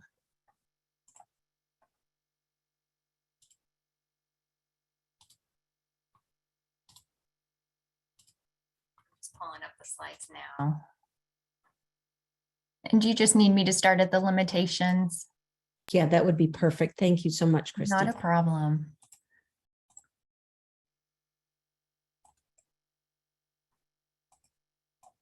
Okay, almost there. Just a couple steps. Take your time. Okay, let me just get to the limitations section. You can see my screen okay? Yep, we see your screen. Sorry, I don't mean to give everybody a whiplash here. Okay.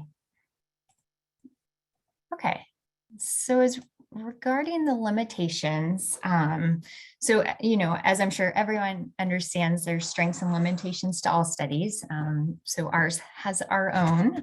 As far as limitations, we wanted to stress the retrospective design of the study only allows for an association. So it does not prove cause and effect, as there could be other reasons impacting the outcomes with the sodium bicarbonate data.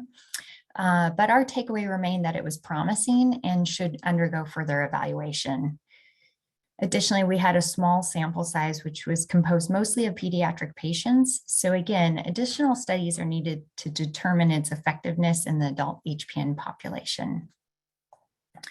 Strengths of our study, the length of time, using a 1-year time period to evaluate each therapy and thereby a combined greater than 13,000 catheter days. It was multi-state and multi-site, meaning that it accounted beyond a single prescriber or institutional practice or geographical location. And then finally, using the same people for the evaluation of both lock therapies meant that they likely had similar or if not the same risk factors for developing CRBSIs. And this may include, their clinical condition, HPN formula, administration techniques or other behaviors, their exposure to more than one infusion therapy, and then the notable similarities in their lock therapy for frequency, volume, and dwell time. And thank you again for the opportunity to present our study. These are my references. And finally, I'd like to say thank you to all the contributors to the study. It just would not have been possible without their involvement. So thank you so much. Thank you so much, Kristy, for joining us. And sorry about the, gotta love Zoom videos. We're looking forward to I'm sure everybody else is looking forward to being live next year like I am. So thank you for working over our glitches. There are a couple questions that came in and I would love to start going down those for you. One of them, it says, does sodium bicarb cause occlusions in the CVLs just like ethanol lock does when it's not flushed as properly, or does it lend towards occlusions? Yeah, honestly, it's I don't have any data on occlusions. I really don't know the answer to that question. The study that we originally saw in the hemodialysis patients that sort of led to this, they did specifically mention that they saw it as a high safety profile and that they didn't run into any adverse events. So they didn't speak specifically to that, but they did kind of state in general it was safe to use. So good to know. yeah. So do you happen to know the comparison of sodium bicarb locks with expense to, say, ethanol locks? Do you have a comparison for that? I don't know, again, the specific pricing of sodium bicarbonate. I haven't looked into it. I do know that it was kind of chosen again by this hemodialysis group because of its affordability. And, we know from the ethanol studies that they estimate the cost going up from $10 a day to $1,000 daily with kind of a lack of reimbursement. So that's kind of a hefty price, price tag for the average consumer. Well, absolutely. I mean, this is something that's affected, again, me personally, is we were on ethanol locks for years. My son was one of the very first people in peds to use it as a clinical trial. In fact, he was on so early. So when it started going away, I was like out of my clenched fist, because it was so important for us, because he had the one and only line infection. Then we got on ethanol locks, and whether it's a placebo or it just coincidental or it was actually working, we'll never know, but it was very difficult. Somebody's asked, it says, I'm using sodium bicarbonate locks and have been for about a month now. Why are we using only 2 mLs to lock as opposed to 5 mLs like heparin? Usually the amount or the mils is really kind of based on catheter size and your prescriber preference. So I wouldn't be able to speak to the specifics of, why that was appropriate for you. But it is sort of a prescriber determination of and the catheter size. Awesome. So sort of along those same lines, is heparin, ethanol, lock, are they both considered lock therapies? So ethanol, heparin, yeah, there's also, antibiotics and then sodium bicarbonate. So there's quite a few choices out there. And you really just kind of need to work with your prescriber to see what is the best fit for you. Absolutely. Somebody asks, I know that no infections are ideal. Of course, that's what we're all wanting, right? But what's Right. considered normal frequency for CLABSI infections? She said, I recently had another infection and some providers thought I had done good for going more than a year since that was just one. And so, and I'll add to this, my own is that when we were first on TPN, our providers said, expect normal to be 2 CLABSIs a year. And I just was like, no, like that was my thought. So do you know what's considered normal frequency? Yeah. I'm not sure if I would be comfortable. I think when we did sort of a comparison study, we saw that a 1.4 to 2.0 per 1,000 catheter days was considered, was kind of the average level. And so of course, on that, we're trying to drop it lower. In an individual patient, I'm not sure I could say, but it's always, 0 is always the goal because we don't want anybody to go through, what happens with an infection. Well, that's kind of the issue. To me, it's like, and I don't know if you can hear the lawnmower who's just going by, gotta love live, but it's one could be the one that takes them out. So like when my son got his one and only line infection, and he's, this is where nurses start, hitting on wood and stuff, but it was almost 12 years ago, he almost didn't survive it. And so we worked, and I know that not every infection is preventable. I'm 100% aware of that. But we worked really, really hard to make sure, because we didn't even think he would survive one. So I've read the literature that I've seen has been 1 a year is considered really great. And like was said, like Kristy just said in the video, they count it by catheter days, 1,000 catheter days. So that's basically 3 years. So if you can have one in 3 years is another, I'm not saying that that's good, but towards more of what the data seem to say. Somebody else is asking, how often would you recommend using sodium bicarb for prophylactic use, meaning to prevent CLABSI? Would you recommend, say, a weekly basis, or is that up to the provider? Yeah, again, it would be a provider driven. Usually, let me understand if this is correct. Are they asking if you would infuse it every day in your lock, or are they asking if you do it like once a week or twice a week? Why don't you answer both and see? Because okay, well, I was going to say, generally speaking, what I see is that providers will give it as a daily. So kind of in between your HPN therapy, when you're off therapy, maybe if you're on 12-hour infusion and then you have a 12-hour off time, that in that in between, you would be doing the lock therapy. Again, though, there might be some reasons for variances, by your individual need and your prescriber's, preference. So I think just being kind of open to that. And there may have been in the past, when ethanol's price increase occurred, then there was some conservation of that, trying to make it last a little longer. And so then you might have seen some of the lock therapies go down to maybe 3 times a week and that sort of thing. That might be part of the picture that's playing into this question. Right. So somebody asked that they've only ever been told to flush basically lock with saline. And she said, I've never even heard of ethanol or sodium bicarb or anything. They've not even been given heparin. She said, if there's a shortage, maybe I didn't need it anyway.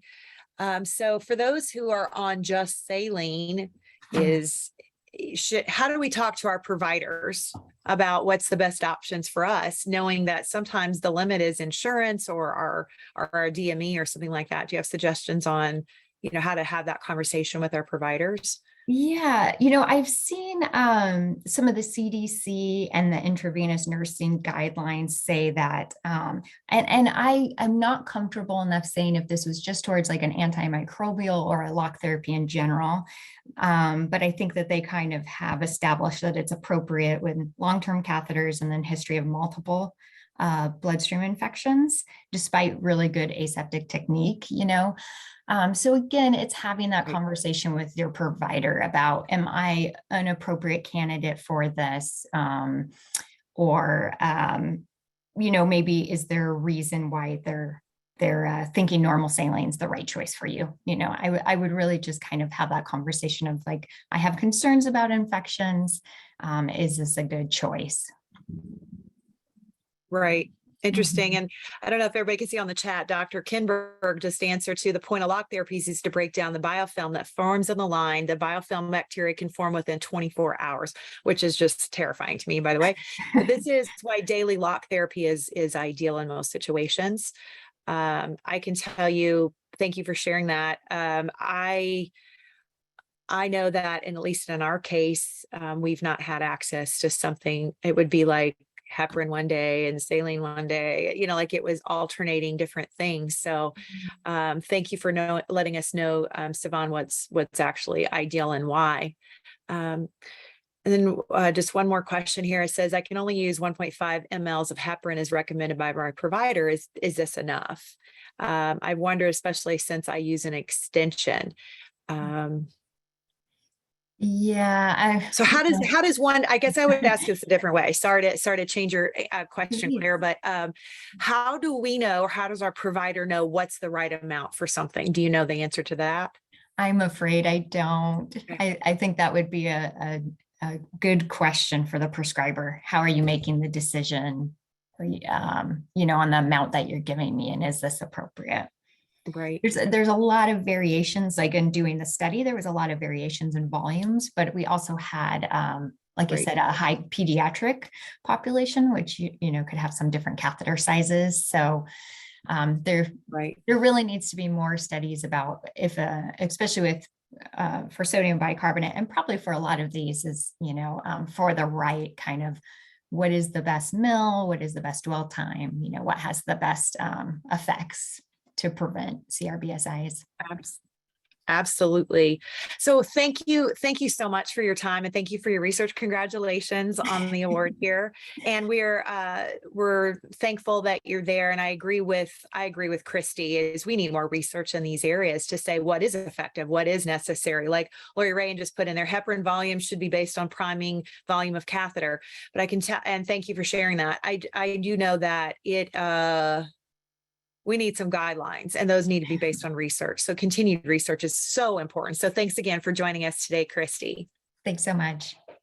Well, next we're going to welcome Dr. Yu, a research fellow in the vascular biology program in the Department of Surgery at Boston Children's Hospital in Boston, Massachusetts. Dr. Yu will be discussing her study of cholestasis in neonates. Thank you for joining us today, Dr. Yu. Thank you. Let me just pull up my slides, so bear with me for a minute. So again, good afternoon. Thank you so much to the Oley Foundation for this recognition. I'm so happy to be able to be here today live on Zoom to share our work on the incidence and development of cholestasis in surgical neonates receiving a mixed oil lipid emulsion. I have no disclosures, but two of my co-authors are consultants for Fresenius and receive royalties.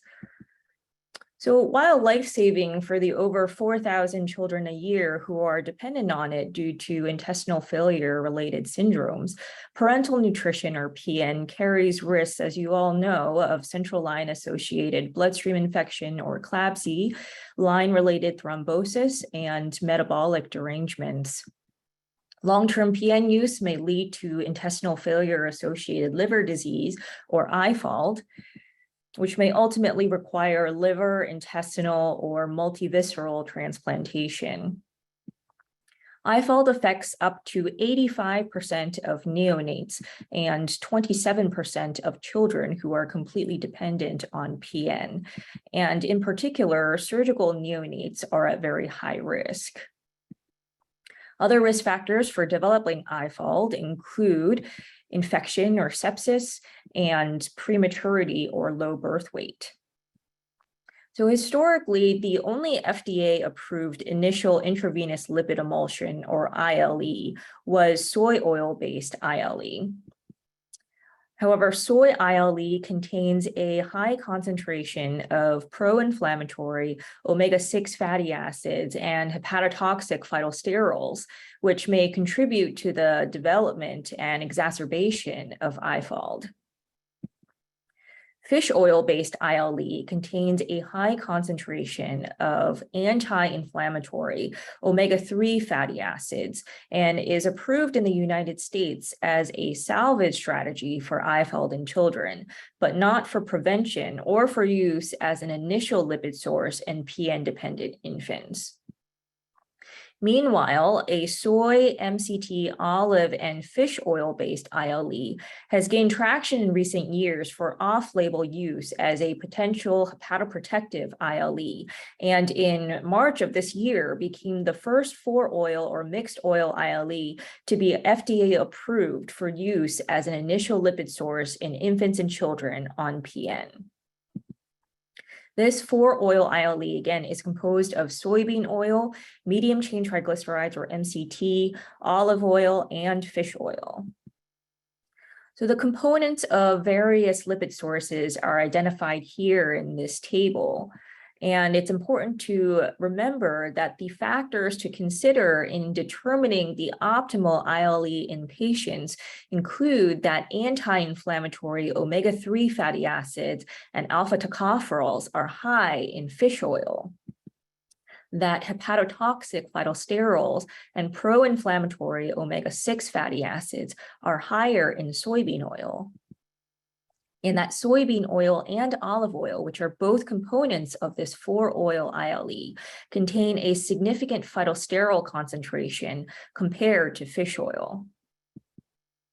So in patients requiring PN for greater than 14 days, the standard practice dosing in our institution of soy ILE is 1 kilogram per 1 gram per kilogram per day, and for 4-oil ILE is 3 grams per kilogram per day. And this is because prior studies have demonstrated that lower doses of this 4-oil ILE may increase the risk of essential fatty acid deficiency, hence the higher standard dosing compared to soy ILE.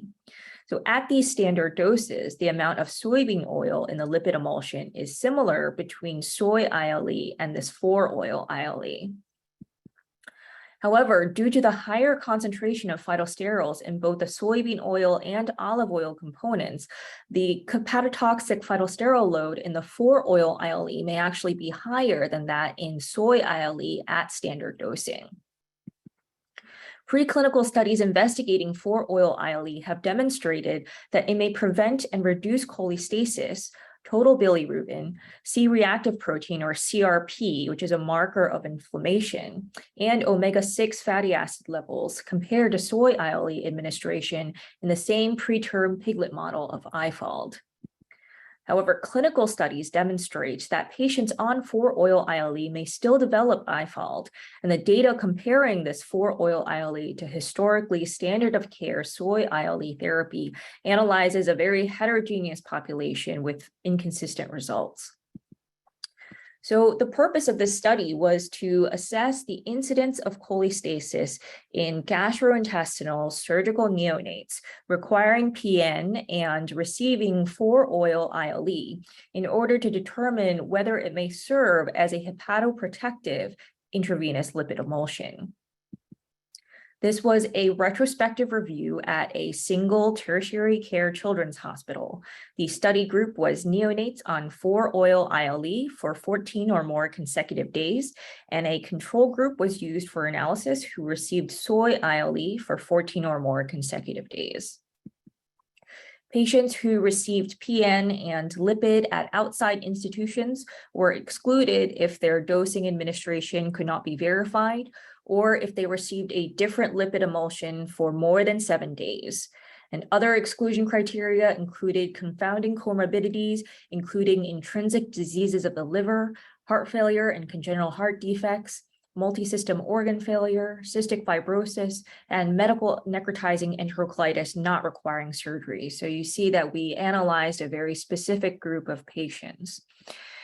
So in all, 180 patients were identified as surgical neonates who initiated PN within 30 days of life and required support for greater than or equal to 14 days. Our exclusions resulted in a final cohort of 152 patients, which included 39 patients who had varying days of prior lipids or who had an absence of lipids for up to 7 days. Of note, these included patients still had ILE support with either the 4-oil ILE or soy ILE for greater than or equal to 14 consecutive days. The initial cohort of 152 patients was further refined into 2 additional cohorts with more stringent exclusion criteria. Cohort 2 excluded patients who received a different lipid for 1 to 7 days and patients who had a disruption in lipid administration for greater than or equal to 7 days. And cohort 3 included only patients who had no prior lipids before initiating the 14 consecutive days of either the 4-oil ILE or soy ILE, and patients who did not have any disruptions in their treatment. We also identified 2 additional cohorts of 1-to-1 or 1-to-2 paired matches of 4-oil ILE to soy ILE patients.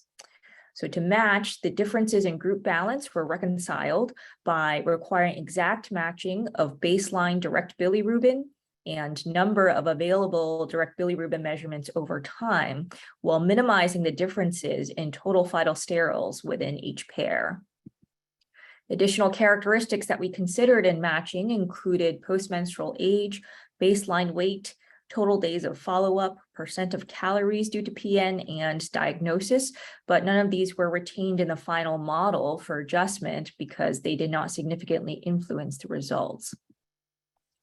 So daily data was collected for growth measurements, nutritional intake, laboratory data, including direct bilirubin, trying to tetraene ratio, or T to T ratio, which is a measure of essential fatty acid deficiency, alanine aminotransferase, or ALT, which is a marker of liver inflammation, and triglycerides. And the total PN administered was also noted, as well as the percent of calories from PN and total phytosterol load, which were calculated based on the total calories and the PN composition.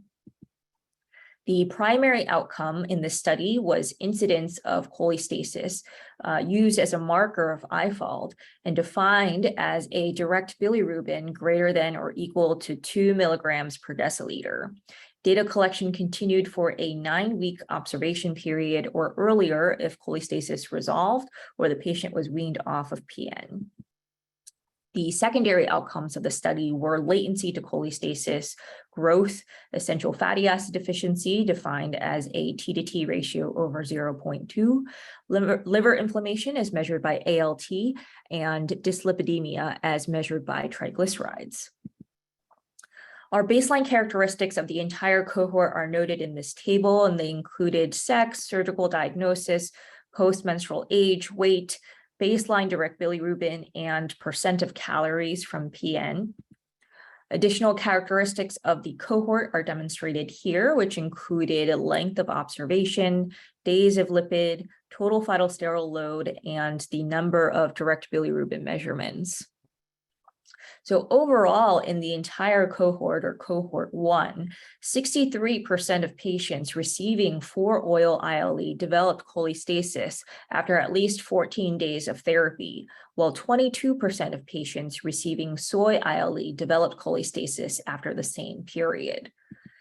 When adjusting for the baseline direct bilirubin and number of available bilirubin measurements, the incidence of cholestasis in the 4-oil ILE group remained significantly higher. And in each of the cohorts with more stringent exclusion criteria, patients who received 4-oil ILE consistently had higher incidence of cholestasis compared to those who received soy ILE, including after adjustments for baseline direct bilirubin and the number of bilirubin measurements. This included in the matched cohorts, which demonstrated significantly higher incidence of cholestasis in the 4-oil ILE group, 78%, compared to the soy ILE group, which demonstrated 17 to 22% incidence.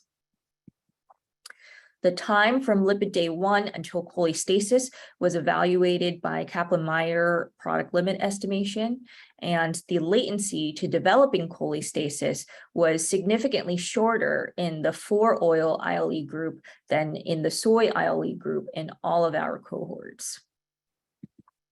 Weight for age Z-score was overall higher in patients receiving 4-oil ILE compared to soy ILE, but these data did not reach statistical significance.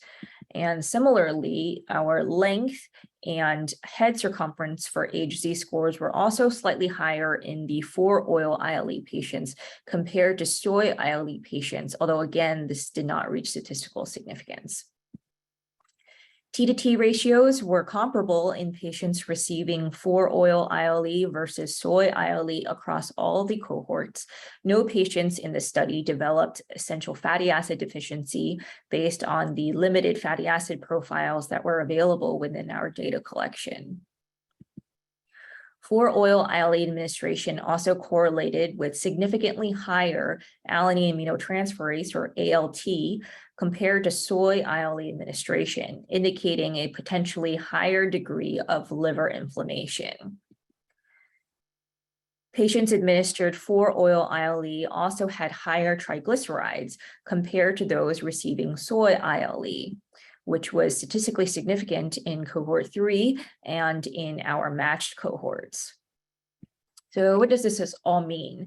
So this study determined that 4-oil ILE administration in the neonatal gastrointestinal surgical population does not reduce the incidence of IFALD compared to soy ILE administration. In fact, the incidence of cholestasis was higher, and furthermore, the latency to cholestasis was shorter in the cohort of patients on 4-oil ILE. And 4-oil ILE patients also had higher ALT and triglycerides, which potentially signify some higher degree of liver dysfunction. Meanwhile, while 4-oil ILE administration was associated with slightly higher weight, length, and head circumference for AHZ scores compared to soy ILE administration, these values did not reach statistical significance, indicating that the improved growth observed with this 4-oil ILE administration may not necessarily justify its use when balanced with the higher incidence of cholestasis. Finally, because the standard practice dosing in our institution of 3 grams per kilogram per day of 4-oil ILE is required to prevent essential fatty acid deficiency compared to 1 gram per kilogram per day of soy ILE, after adjusting for the number of days on PN, the total load of potentially hepatotoxic phytosterols administered in the 4-oil ILE patients was actually higher than in the soy ILE patients. And this is because of the phytosterol content in not only the soybean oil component of the 4-oil ILE, but also in the olive oil component. So this study should be considered in light of its limitations, which include a relatively small study population and a retrospective review design, which limited the information on patients prior to transfer from outside institutions and resulted in some additional exclusions of patients who otherwise may have met inclusion criteria for this study. So importantly, additional clinical factors not analyzed included reasons for PN disruption, the co-administration of antibiotics, and the number and timing of central venous line exchanges, which could have revealed confounding factors contributing to IFALD, such as sepsis or central line associated bloodstream infections. Nevertheless, this study carries significant implications for the care of surgical neonates requiring PN, who are a high-risk population for developing intestinal failure-associated liver disease. Mixed oil lipid emulsions may not necessarily be hepatoprotective, particularly in this population. Therefore, regardless of the lipid emulsion administered, the GI surgical neonate population requiring prolonged parenteral nutrition should be closely monitored for the development of IFALD. And again, further research to develop novel, truly hepatoprotective lipid emulsions for first-line preventative use in this population is imperative to improve clinical outcomes. Thanks go to our sponsors for supporting this work. Thank you for your time and attention, and I'll be happy to answer any questions at this time. Thank you for your presentation, Dr. Yu. That's so interesting. I can tell you, like, when my son was on TPN, he was almost 2 years old. He had only been on it for 3 months when his gallbladder actually went gangrene. It ruptured, caused lots of troubles. And then from there was some liver issues and so forth. So this is very relevant to all of us. I guess my question is a two-parter for you. It's what are some labs or some other proactive things that we could do? I mean, most of us are beyond the neonatal right now. So what are some things that our audience can do proactively to get ahead of some of these things? And then number two is, what future research do you feel like needs to happen in this area? Sure.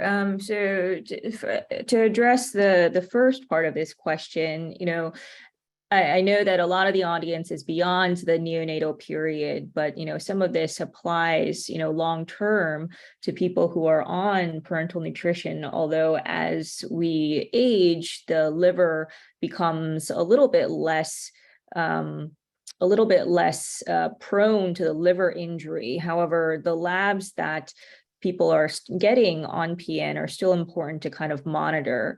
And those labs that we're looking at include the markers of liver inflammation that I mentioned, as well as the direct bilirubin, which is a marker of cholestasis. And so continuing on those lab values are continuing to be monitored in everyone with on PN. as I've already forgotten the second part of your question. Well, so actually I can ask you another one. It's somebody just asked and they put it somewhere else, but has it changed your practice?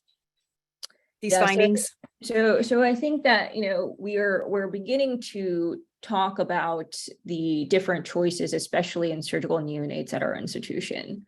And Right. I think that, the practice is probably going to begin to change with some of the new data that's coming out, especially those that are more focused in terms of the specific populations, because a lot of the studies that have previously been published on the mixed oil emulsions are in this very heterogeneous population that include surgical neonates, that include the very low birth weight infants, but also includes a much higher population of patients who are not in those very high risk populations. So it's this mixed cohort of patients where we're seeing more benefit in especially growth with the mixed oil. So I think that as clinicians going forward, we have to begin to consider each patient specifically and what their risk factors are. And those are discussions that we're starting to have at our institution. Interesting. So Dr. Kinberg, who's also a pediatric, she says, how do you explain your findings basically? Like, what do you think is causing this increase in IFELD? Yeah, so some of it is the increased vital sterile load, I think.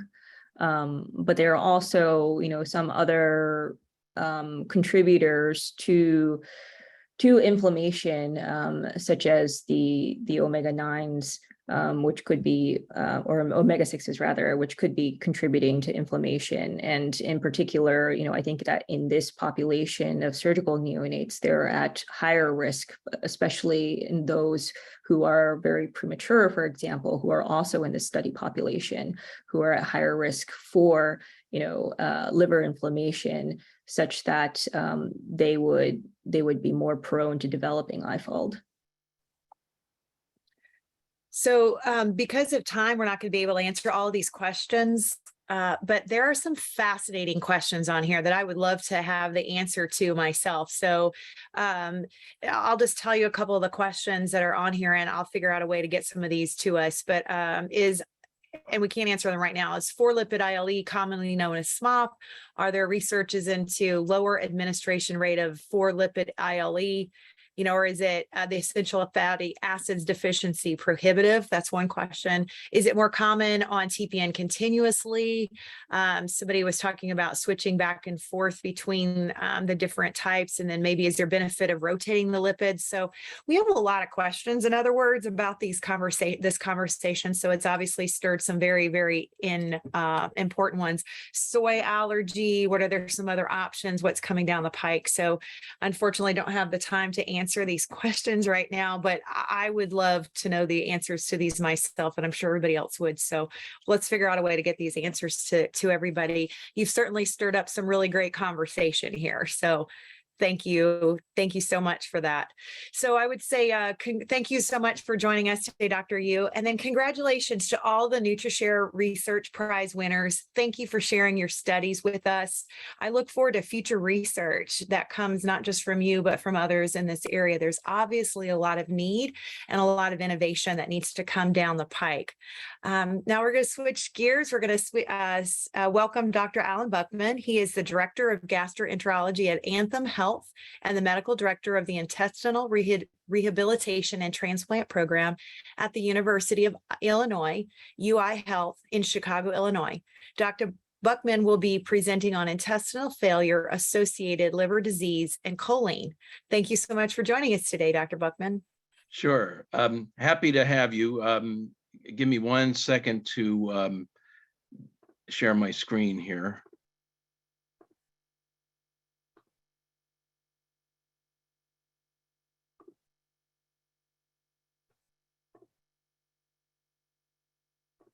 Okay. Can everybody see the slides? Yep. Okay. All right. Well, I want to thank Oley for inviting me to present here. I just got the tail end of the last talk, which was also about Eifeld. You'll hear a little bit different perspective in my presentation.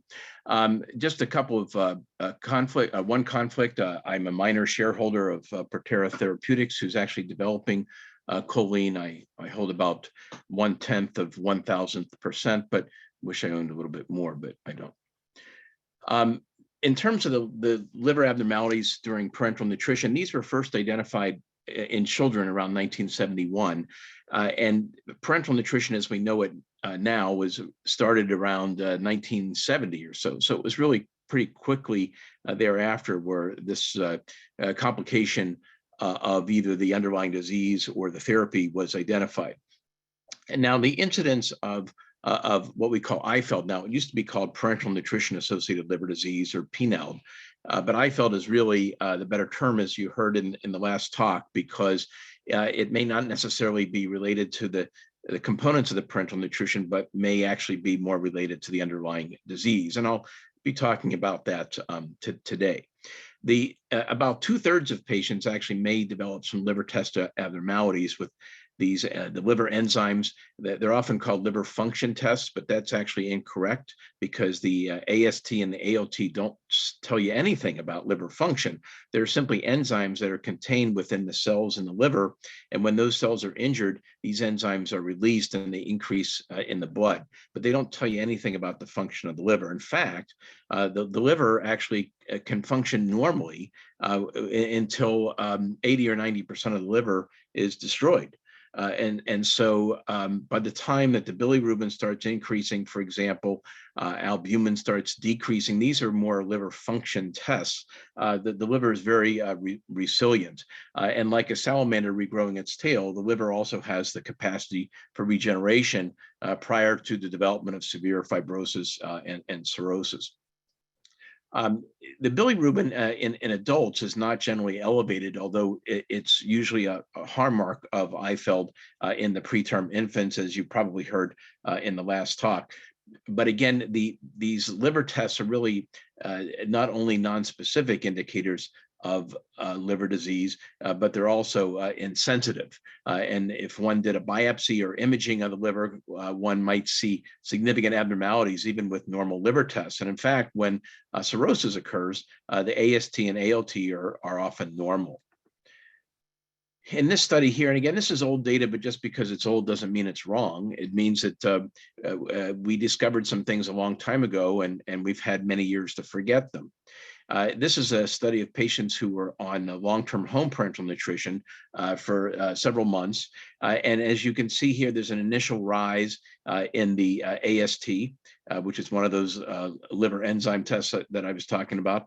But really, after about 8 to 10 weeks is when these tests really become much more significantly elevated. So if you're only on parenteral nutrition for a short time, or you only require parenteral nutrition for a short time, and your intestinal function returns, the liver generally will return right back to normal once absorption is normal. So it's really the more long-term issues where individuals are on parenteral nutrition for more than 10 or 12 weeks or permanently where we get more concerned. And in fact, actually, Eifeld is the most important indication for a small intestinal transplant, as well as a liver small bowel transplant. And I'll talk about that towards the end of the presentation.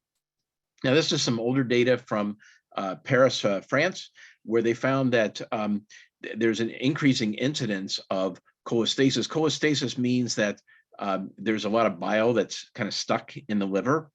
And I'll talk about the definition of how Eifeld is defined in a minute. But the important point here is that these are patients that were on parenteral nutrition for 2 years, 4 years, and 6 years. And the longer that they were on parenteral nutrition, the more likely they were to develop these liver abnormalities. But remember, we're not really all that concerned with just these enzyme abnormalities. Again, it suggests that the liver is being harmed, but the liver function can still be completely normal. What we're more concerned about is when more severe liver disease develops.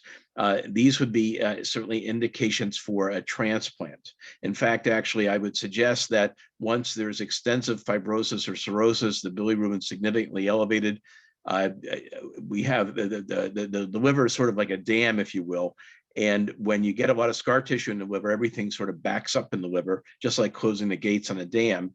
And the blood actually that would normally flow through the liver then backs up into more proximal veins, like in the esophagus, where they're very thin.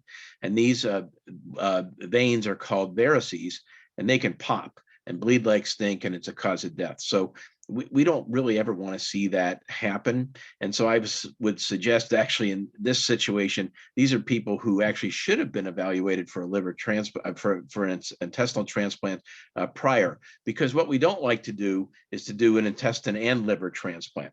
That means that the individual was evaluated too late, because if we're able to transplant intestine, then liver disease often reverses. And given that, at least in my opinion, the major cause for Eifeld is the intestinal malabsorption. When you replace that bowel with more bowel and absorption improves, then Eifeld does not recur. And to support that, if you just transplant the liver and not the bowel, Eifeld comes right back. And so the important thing here is, again, to jump on these things in a hurry. We don't like to see liver small bowel transplants. And the reason is that if, for example, the transplant graft of a bowel does not survive, all you have to do is take it out and go back on parenteral nutrition, and perhaps until another bowel is available. If the liver fails and you take that out, you're in deep doo-doo. So we don't really like to see that. Now, how significant is intestinal failure associated liver disease? Well, in this study from the Brigham in Boston, about 20% of the deaths in their patients were related to Eifeld. Now, most deaths actually during parenteral nutrition are not due to infections or not due to liver disease. They're really due to the underlying disease. But of the complications of parenteral nutrition, this is certainly the most deadly. Now, in infants, and this slide, when it was transferred to the Oley outline, or the format, I should say, the percentages here sort of dropped off the slide, which I didn't realize till about a half hour ago. But in any case, as you probably heard in the previous presentation, the prevalence of Eifeld is much higher in infants, and really not just infants, it's really preterm infants than in older children or adults. And so I really tend to divide Eifeld into two groups. Those who are preterm infants and everybody else. And the incidence may be even as high in some studies, as high as 65% in the preterm infants, although that incidence does seem to be decreasing. And of course, the longer that you're on parenteral nutrition, the more likely it is to develop. Now, what's the definition of Eifeld? Well, there's a couple of different definitions, and I actually proposed a combination of these to the CDC, and this will be adopted for a disease code. So Eifeld will actually be recognized as a disease next year.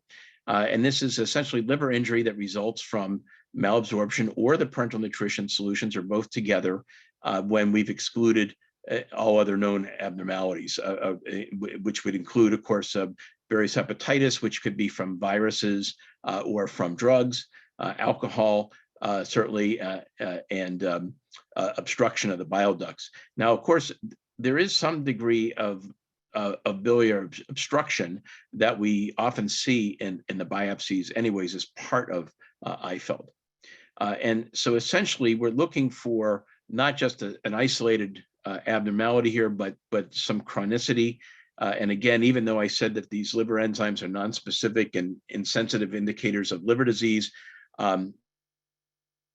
easy markers that we have, if they're elevated for 6 months or more, then that would be a diagnostic of Eifeld.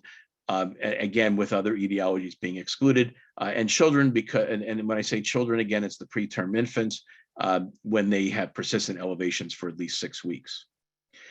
Imaging is important. We try to avoid liver biopsies when we can, but liver biopsy is generally going to be required at least for an initial diagnosis, but not for following people. A liver biopsy is a potentially morbid or dangerous procedure because it is done a little bit blindly, and there's a risk of bleeding. These days, we tend to do them in radiology, where the radiologist actually puts a catheter in through a vein, feeds it into the liver, and does the biopsy from inside the liver, actually, so that the liver itself sort of presses on that little hole where the biopsy was taken, very similar to if you have a cut in your arm and you put your finger on it and put pressure to stop the bleeding. If you do a biopsy from the outside, there's really nothing to push on that that hole, and that's one of the reasons why there are more complications. And one of the things that's important to recognize, though, is that in all cases of Eifeld, there's going to be both steatosis, which is fat, and I'll show you some pictures of it, as well as cholestasis, which means bile backing up in the liver. In some people, the fat predominates, and others, the cholestasis predominates. In the preterm infants, it's mostly cholestasis, but there's also some fat. In adults, it's primarily the steatosis or fat with a little bit of cholestasis, but there are adults where the primary driving factor for Eifeld is actually the backup of bile or cholestasis. Now, everybody's probably heard about NASH, a non-alcoholic steatohepatitis, or NAFLD, which stands for non-alcoholic fatty liver disease, which is an earlier precursor of NASH. This is one of the biggest things that, around, because patients with diabetes, for example, and metabolic syndrome are at substantial risk for developing NAFLD. And it may actually, and it's, I believe, probably the most prevalent reason for liver transplants in the United States, and if not, it shortly will be. And Eifeld was always thought to be one of the causes of NAFLD or NASH, but in reality, it's not, and they're really quite different. So in non-alcoholic fatty liver disease, or NASH, we don't have any malabsorption. In fact, people are absorbing too many nutrients because they're usually obese. Not everybody, but certainly well over 90% of the patients are obese. We did a study with Keith Linder at Mayo Clinic, and we looked at choline concentrations, and I'll talk about choline in a little bit. What's interesting is, of course, in the patients on parenteral nutrition, about 85% of patients on home parenteral nutrition have decreased plasma-free choline concentrations. Charlene Comfort showed the same thing on the East Coast in the patients at Penn as well. But in the patients with NAFLD, they generally have a normal choline concentration, or it's even elevated in some patients. Cholesterol is completely different. These patients have cholesterol problems, hyperlipidemia, we call it, increased triglycerides. When a total cholesterol concentration in a patient that's on home parenteral nutrition could be as low as 10 or 20. Never going to get a heart attack from increased cholesterol. In fact, actually, decades ago, parenteral nutrition was thought to be a potential cure for heart disease because of the malabsorption. It drove cholesterol levels down to almost undetectable. One thing also that's prevalent in non-alcoholic fatty liver disease is a resistance to insulin. You need a lot more insulin. We don't see that in parenteral nutrition. Many people do require some insulin, but that's only because you're getting so much dextrose, so much sugar in a short period of time. And of course, medications contribute. The prevalence, though, of NAFLD among the patients with the presence, I should say, of severe liver disease is very rare, though, among NAFLD, and it may take 10 or 20 years to develop cirrhosis. In preterm infants, cirrhosis can develop in as little as 3 months of severe malabsorption.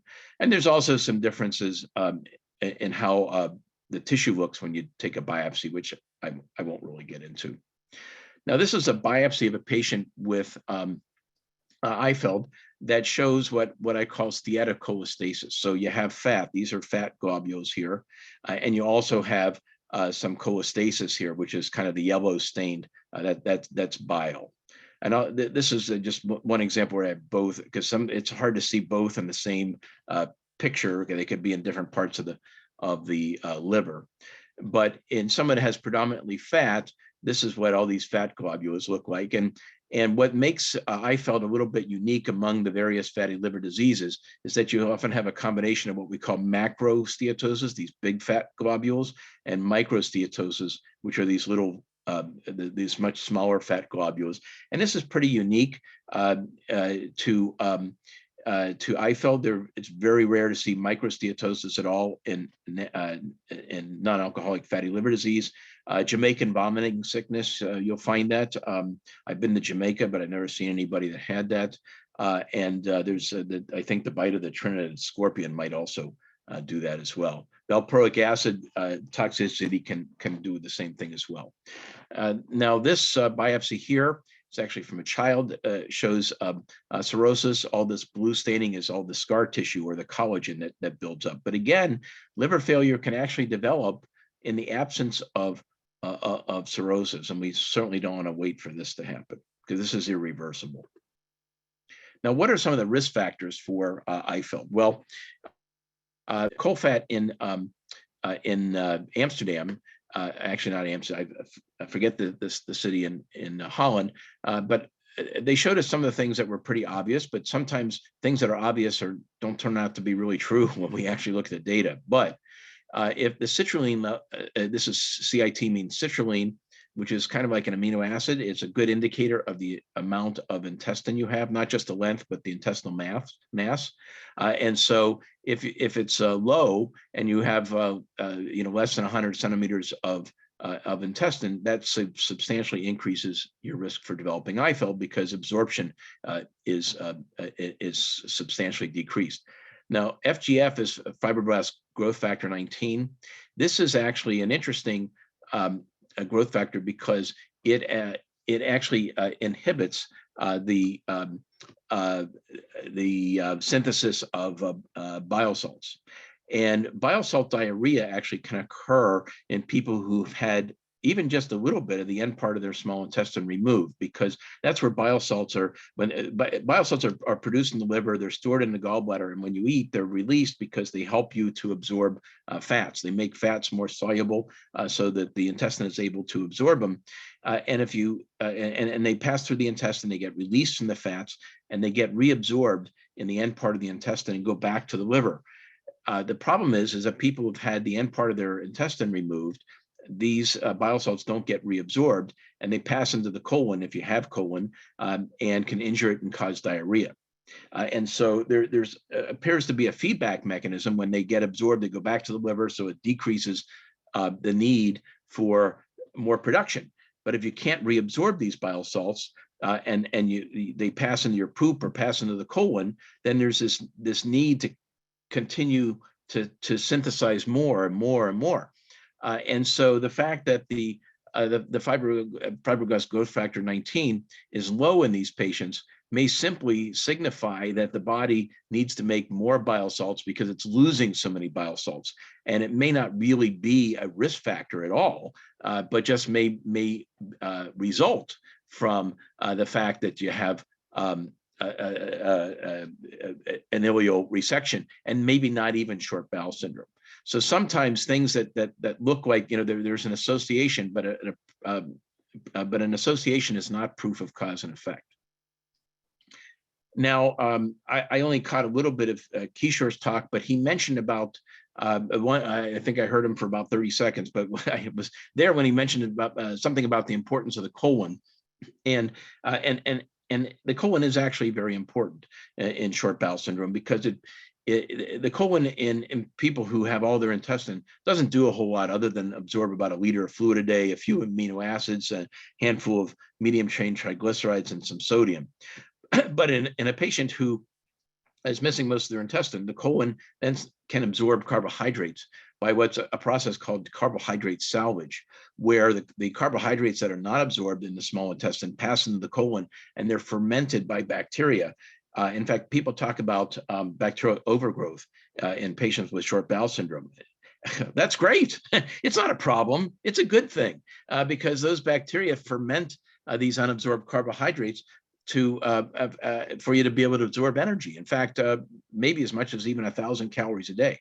And what's interesting here is that the more colon you have, in this study also from Paris, the lower likelihood of developing Eifeld.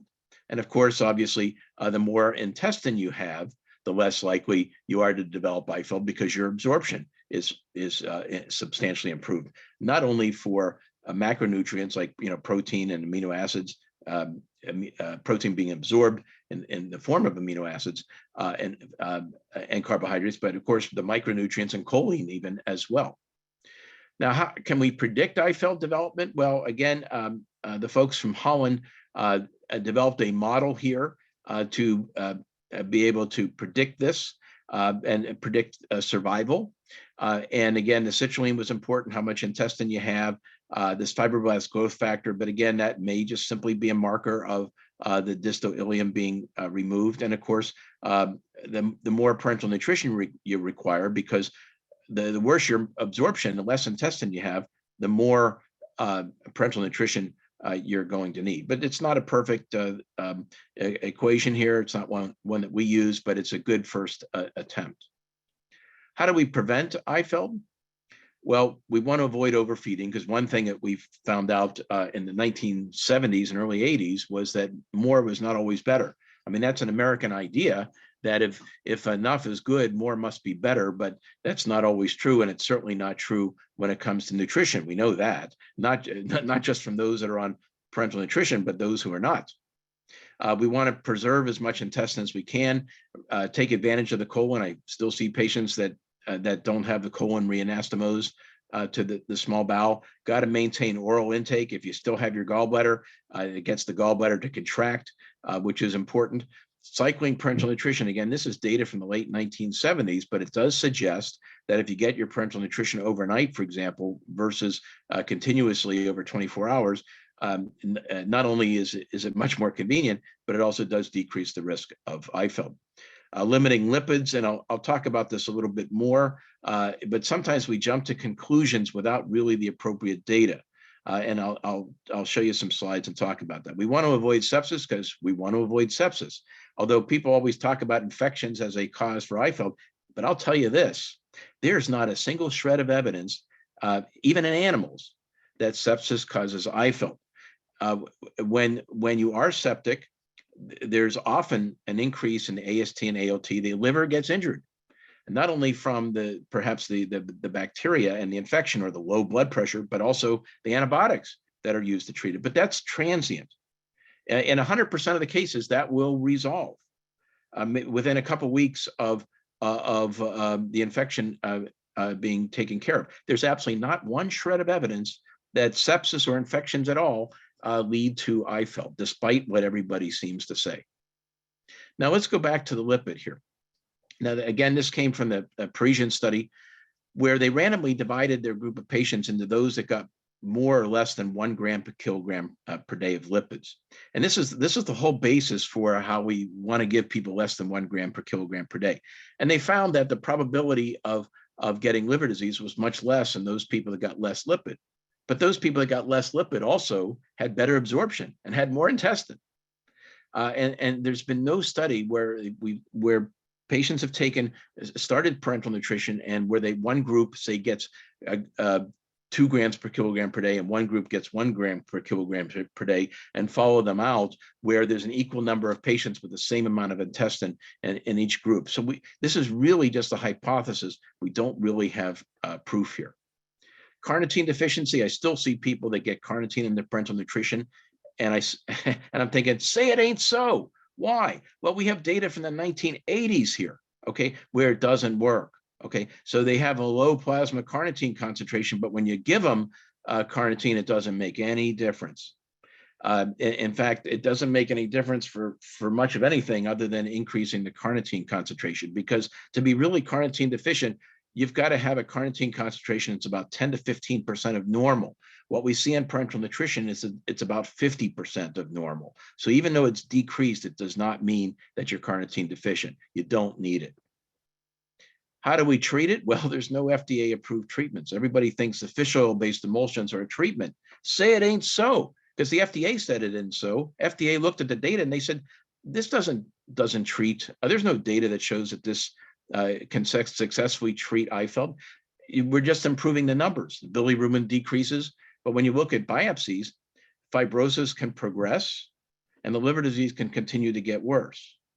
And in fact, even in animal studies, Doug Byrne presented a study in a workshop we did at the FDA a few months ago, where the bilirubin in the animals decreased when they used the fish oil-based emulsions, but the liver biopsies were identical, whether they had fish oil-based emulsions or whether their phytosterol levels were high or low. The phytosterols made no difference whatsoever.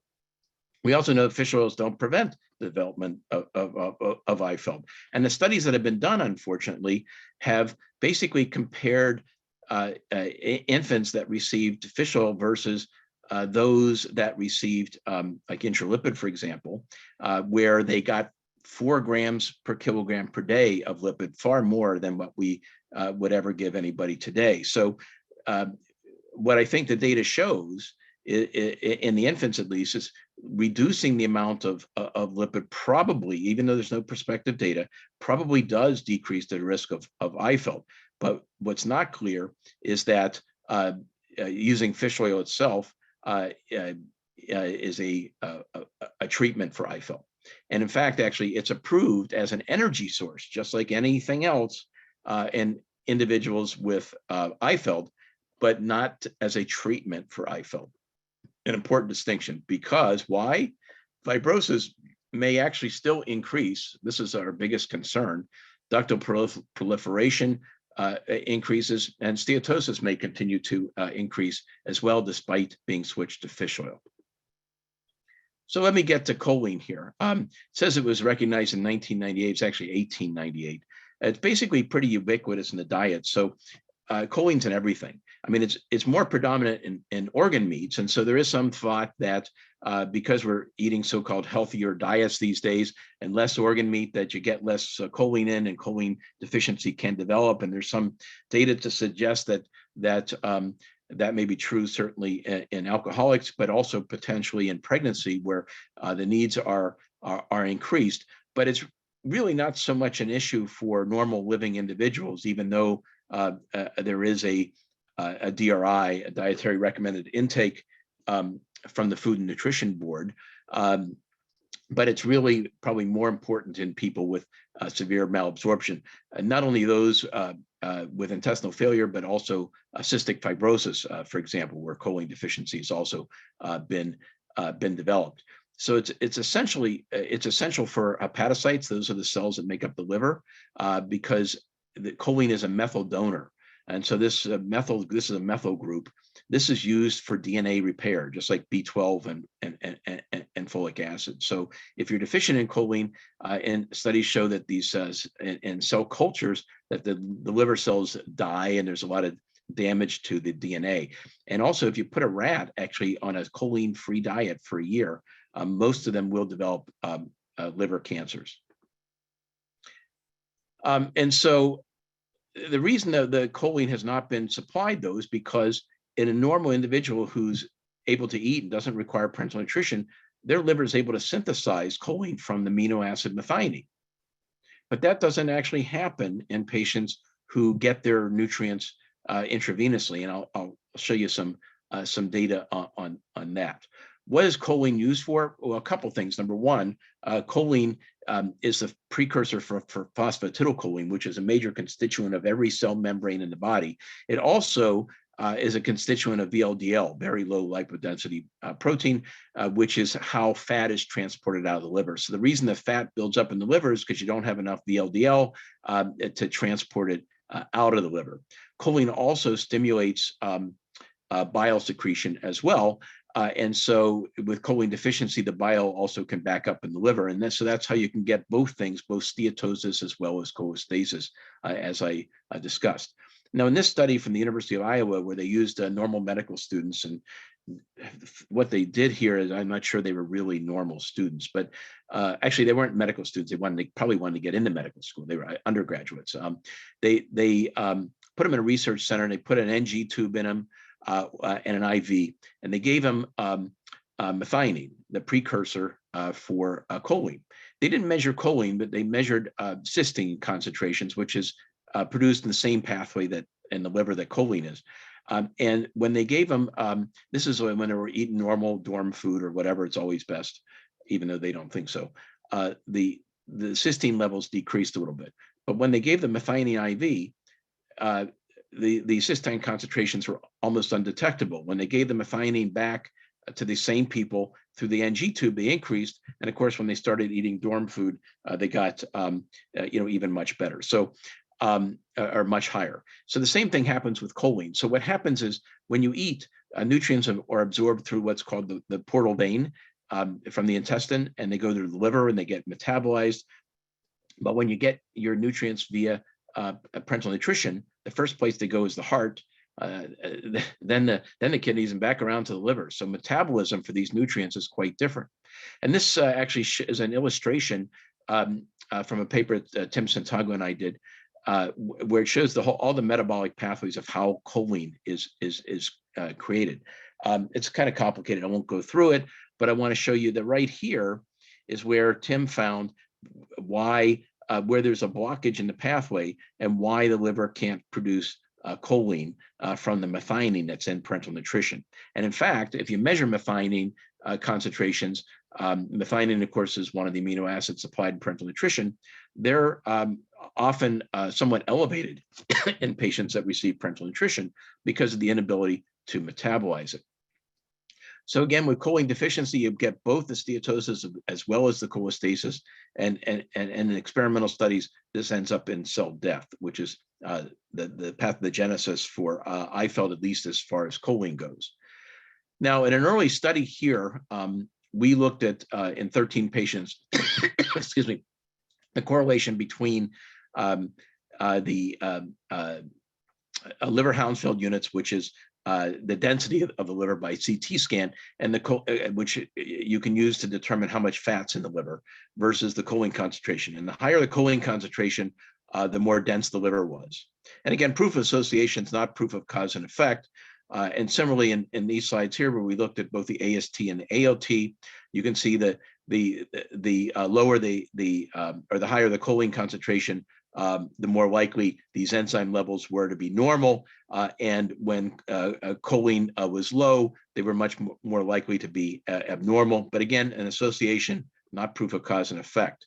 Similar study here from Emory that Chala did. Again, these are all these pathways of that what's called the transsulfuration pathway in the liver, where choline is synthesized, as well as the cysteine and the other molecules. Those that received parenteral nutrition had really low choline levels. Those that got BIDMC, which is a particular enteral formula, had low choline levels as well, not as low as parenteral nutrition. And those that got a regular hospital diet, it was totally normal. Even so, you think hospital diets, are really horrible, but as far as choline, they're actually pretty good. And this is in cirrhotic patients. Those that didn't have cirrhosis have an increased ability to make choline, but the levels were still fairly similar. And so we had to take some guinea pigs here. Maybe some people that are even listening to this call. Quite a number of years ago at this point, we had developed an IV choline preparation and gave it to individuals in a placebo-controlled design, where some people got a fake choline. It wasn't really the choline. And we looked at the choline concentrations, and obviously they're really quite low. Normal would be, up here somewhere. And those that got the choline, obviously, they substantially increased. Those that got placebo or the fake choline, they remain the same. And this is after we stopped the choline in the parenteral nutrition. So obviously, it's like giving, if you give vitamin C in parenteral nutrition, you measure it, it's going to be increased. If you stop it, it's going to be decreased. I mean, that's kind of common sense. But we also looked at the liver. And you can see here, this is the spleen, and the liver and the spleen should be about the same density, but you can see here that the liver here is just, it's fat all over the place. And after 24 weeks of choline, you still see a little bit of fat here, but pretty much the fat is resolved, and the liver has pretty much the same density as the spleen. And you can see here in placebo, the placebo group, the liver density pretty much remained the same. This is actually related to one patient who got placebo, who her absorption just improved during the study, a 65-year-old woman, for reasons that are not clear after 7 years of being on parenteral nutrition. And she gained weight, and we couldn't change anything during the study, but as soon as the study was over, actually we were able to stop her parenteral nutrition. It was a pretty amazing case, but you see clearly here there's a difference in terms of how the liver density improves with choline. And this area, we stopped the choline at 24 weeks, and you can see the fat starts to return. Cholestasis also improved. You see a marker of cholestasis here with the AST decreasing, and when we make it a little bit more specific, where the alkaline phosphatase had to be 1.5 times the upper limit of normal, there's even a more dramatic difference. But again, small study. This is not absolutely a proof that you got to have choline. We need more data on this, but it's certainly highly suggested. Now, is choline the answer here? Well, it's a contributor. I mean, this is a multifactorial problem. There's probably a lot of different things that go in here. But if we look at this really eloquent rat study, those rats that just got a saline infusion, they're eating rat chow, just like hospital chow, dorm chow, it's always the best. They've got normal liver enzyme. If they give them endotoxin, which is like being septic, but they have enough choline, their liver's fine too. If they take the choline out of the diet, they get a fatty liver. But still, the AST goes up, but the liver doesn't. There's some injury to the liver, but it's not bad. But if we have a fatty liver and we add endotoxin, which is like when you're septic, to the fatty liver, look what happens here. The liver is really severely injured. And if you give an antibody to the endotoxin, then you're back here with just the fatty liver. So the concept here is that, well, if you don't have a fatty liver to start with, then it doesn't matter if you get septic. But if you do have a fatty liver from choline deficiency and you get septic, then you're in serious trouble. Dr. Buchman? Oh, yes. Do you need me to, am I over? I wasn't paying attention to the time. Yeah, you're way over. So if we can wind this down, that would be fabulous. Yeah, but that's the end of the talk, basically. How do we follow? Just a couple more slides. I want to show how do we follow a patient with IFELD? Well, we don't know. We don't want to do serial biopsies because these can be dangerous, as I mentioned. When the bilirubin becomes elevated at all in an adult, they do need to be evaluated for transplant, not just following the bilirubin, because then you end up having to transplant the liver as well. We really don't have a good way to identify the severity of IFELD, so we want to act on it early. The only way that we can potentially determine this is a study that I did with the late John Fryer, where we looked at CRP, C-reactive protein. It's a measure of inflammation. And when the CRP is substantially increased, then there's a substantial increased risk of death within 6 months. But that doesn't really help us because we don't want to wait till somebody's going to die in 6 months. So we don't really have a good marker. There are some risk factors for developing severe scar tissue in the liver, but again, these have not been perfected. A number of reasons why sort of staging the severity is difficult. We need to find a better, essentially a better mousetrap here. So that's it. So I'm going to stop, and I don't know if we have time to answer any questions. If we don't, certainly happy to take emails from people or what have you. Well, thank you, Dr. Buchman, for that. I really appreciate that. I think one of the biggest questions, and we don't have time now for questions, but we can get those to people, but it's the reactive versus proactive. I think so much of healthcare is about reactive, and I would love to see more, like you're talking about, of guidelines and so forth, of how we can talk to our clinicians about being proactive about some of these things. So thank you so much for your time today. Now, everybody, please sit back and enjoy the meeting of the winners of the Oley Foundation's 2022 awards. Thank you to the award sponsors of Hanmi, Abbott, Nestle, NutriShare, and Vectiv Bio. Thank you so much. Following the award recognition, our last presentation for today will be about the quality of life while on nutrition support and how to bring up the topic with your healthcare providers. This will be by Marian Winkler, PhD, RD, LDN. Dr. Winkler is a professor of surgery at Brown University School of Medicine in Providence, Rhode Island, and she is passionate about quality of life. Thank you, Dr. Winkler.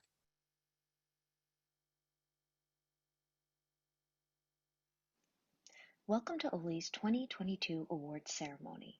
These 5 awards recognize those in our community who have earned our respect, inspired us, and taught us. We are excited to share with you these winners and nominees.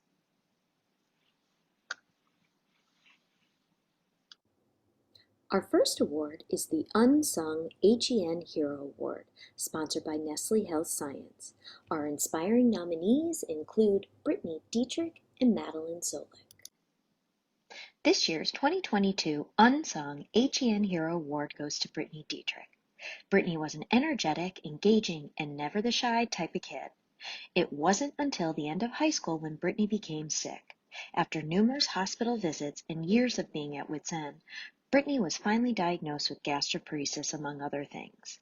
Once she finally found a formula that worked for her, and even a few years on TPN, she finally began to thrive. She focused on herself, getting better, and not missing another moment of her life. Her goal is to love others, remind them just how worth it they are, and to make her life a roadmap for someone else who might be going through the same things. Congratulations, Brittany. Our next award is the Unsung HPN Hero Award, sponsored by NutriShare. Our uplifting nominees include Brittany Dietrich and Madeline Zolik. This year's 2022 Unsung HPN Hero Award goes to Madeline Zolik. Madeline is a thriving 21-year-old who has been on TPN since 2017. She had GI issues on and off her whole life, but it wasn't until she was 14 that she required nutrition support. Years later, she was diagnosed with chronic intestinal pseudo-obstruction, among other things, and is now 100% dependent on TPN. Madeline struggled to find her footing in high school and made it her personal mission to help anyone she could, in any way she could. She says she knows what it feels like to be lost, alone, and sick, so she wants to help others through these tough times the best way she can.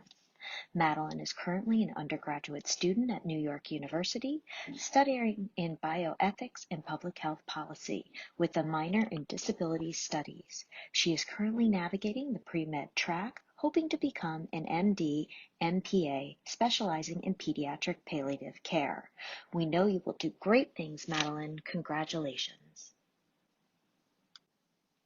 Our next award is the Rising Star Award, sponsored by Abbott Nutrition.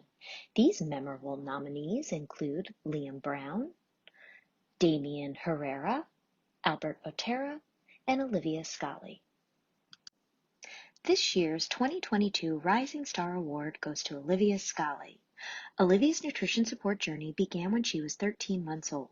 Initially diagnosed with severe reflux and failure to thrive, she was unable to maintain a healthy weight and started enteral G feedings. Her symptoms continued, and Olivia's family spent the next 2.5 years traveling back and forth to Boston Children's Hospital. The travel took its toll, so the family decided to move from Pennsylvania to Massachusetts, and at 4.5 years old, Olivia clinically diagnosed with mitochondrial disease. Once Olivia's family felt comfortable with Olivia's care, they moved back to Pennsylvania. Olivia, who is now 15, is a thriving teenager who attends school, participates in extracurricular activities, as well as advocates and supports others within the gastroenterology community when the opportunity presents itself. Olivia is the first in line to attend organizational events to support awareness and advocacy for the nutrition support community. She has attended the United Mitochondrial Disease Foundation Symposium in Washington, D.C., and shared her story with congressional members on Capitol Hill. Most recently, Olivia won first prize in the Baxter Forever Bold contest. Keep doing great things, Olivia. Congratulations. Our next award is the Distinguished Clinician Award, sponsored by Hanmi Pharmaceuticals. Our impressive nominees include Sivan Kinberg, Donna Cloth, Vanessa Kumpf, Reed Nishikawa, and Christina Ritchie.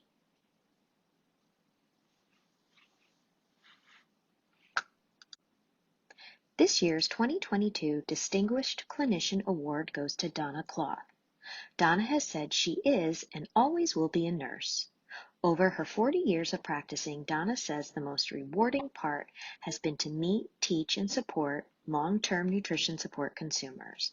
Donna's knowledge of home infusion and CVL care is extensive, and she was instrumental in assisting with the development of a home care company's nursing policy and procedures. Donna has also achieved advanced certification in the areas of IV nursing and nutrition support. She is both a certified nutrition support clinician through Aspen and CRNI through the Infusion Nursing Society, highlighting her dedication to her role. Donna has been a true advocate for her consumers related to both their medical care and psychosocial well-being.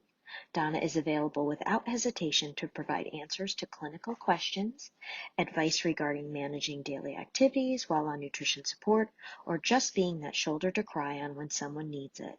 She excels as a clinician, and we are proud to recognize her. Congratulations, Donna. Our final award is the Caregiver Extraordinaire Award, sponsored by Vectiv Bio. These uplifting nominees include Amber Ballack, Katie Clegg, Brianne Coffey, Luisa Hernandez, Jamie Kosmerick, Carol Leiby, Adam Roberson, and Ryan and Theo Yu. This year's 2022 Caregiver Extraordinaire Award goes to Adam Roberson. Adam's wife shared that he has been her lifeline since she was placed on TPN 7 years ago following a vagal nerve injury she incurred during a simple anti-reflux operation. Since then, Adam has never left her side, taking on her care with no complaints, only love and affection and unwavering support. Adam's love and pride is evident in his bio, as he first states husband and father for over 22 years. He enjoys quiet moments when he can be creative, enjoys the outdoors, and traveling with his wife. We thank you, Adam, for showing us all what a caregiver extraordinaire looks like. Congratulations. This brings our award ceremony to a close. Congratulations again to Brittany, Madeline, Olivia, Donna, and Adam. Catch our award winners' speeches and bios on our website. You don't want to miss them. A big thank you to all our winners, nominees, and sponsors for inspiring all of us. And remember, you don't have to be perfect to be amazing.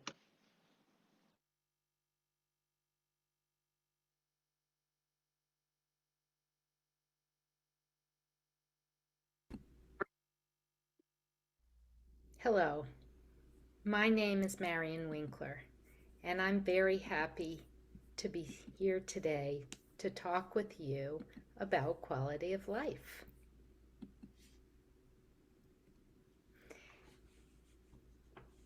Have you ever been asked by your doctor or healthcare team, how is your quality of life?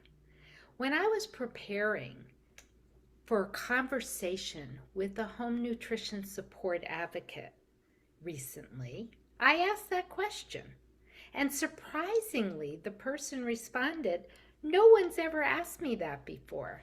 Let me think about that for a while."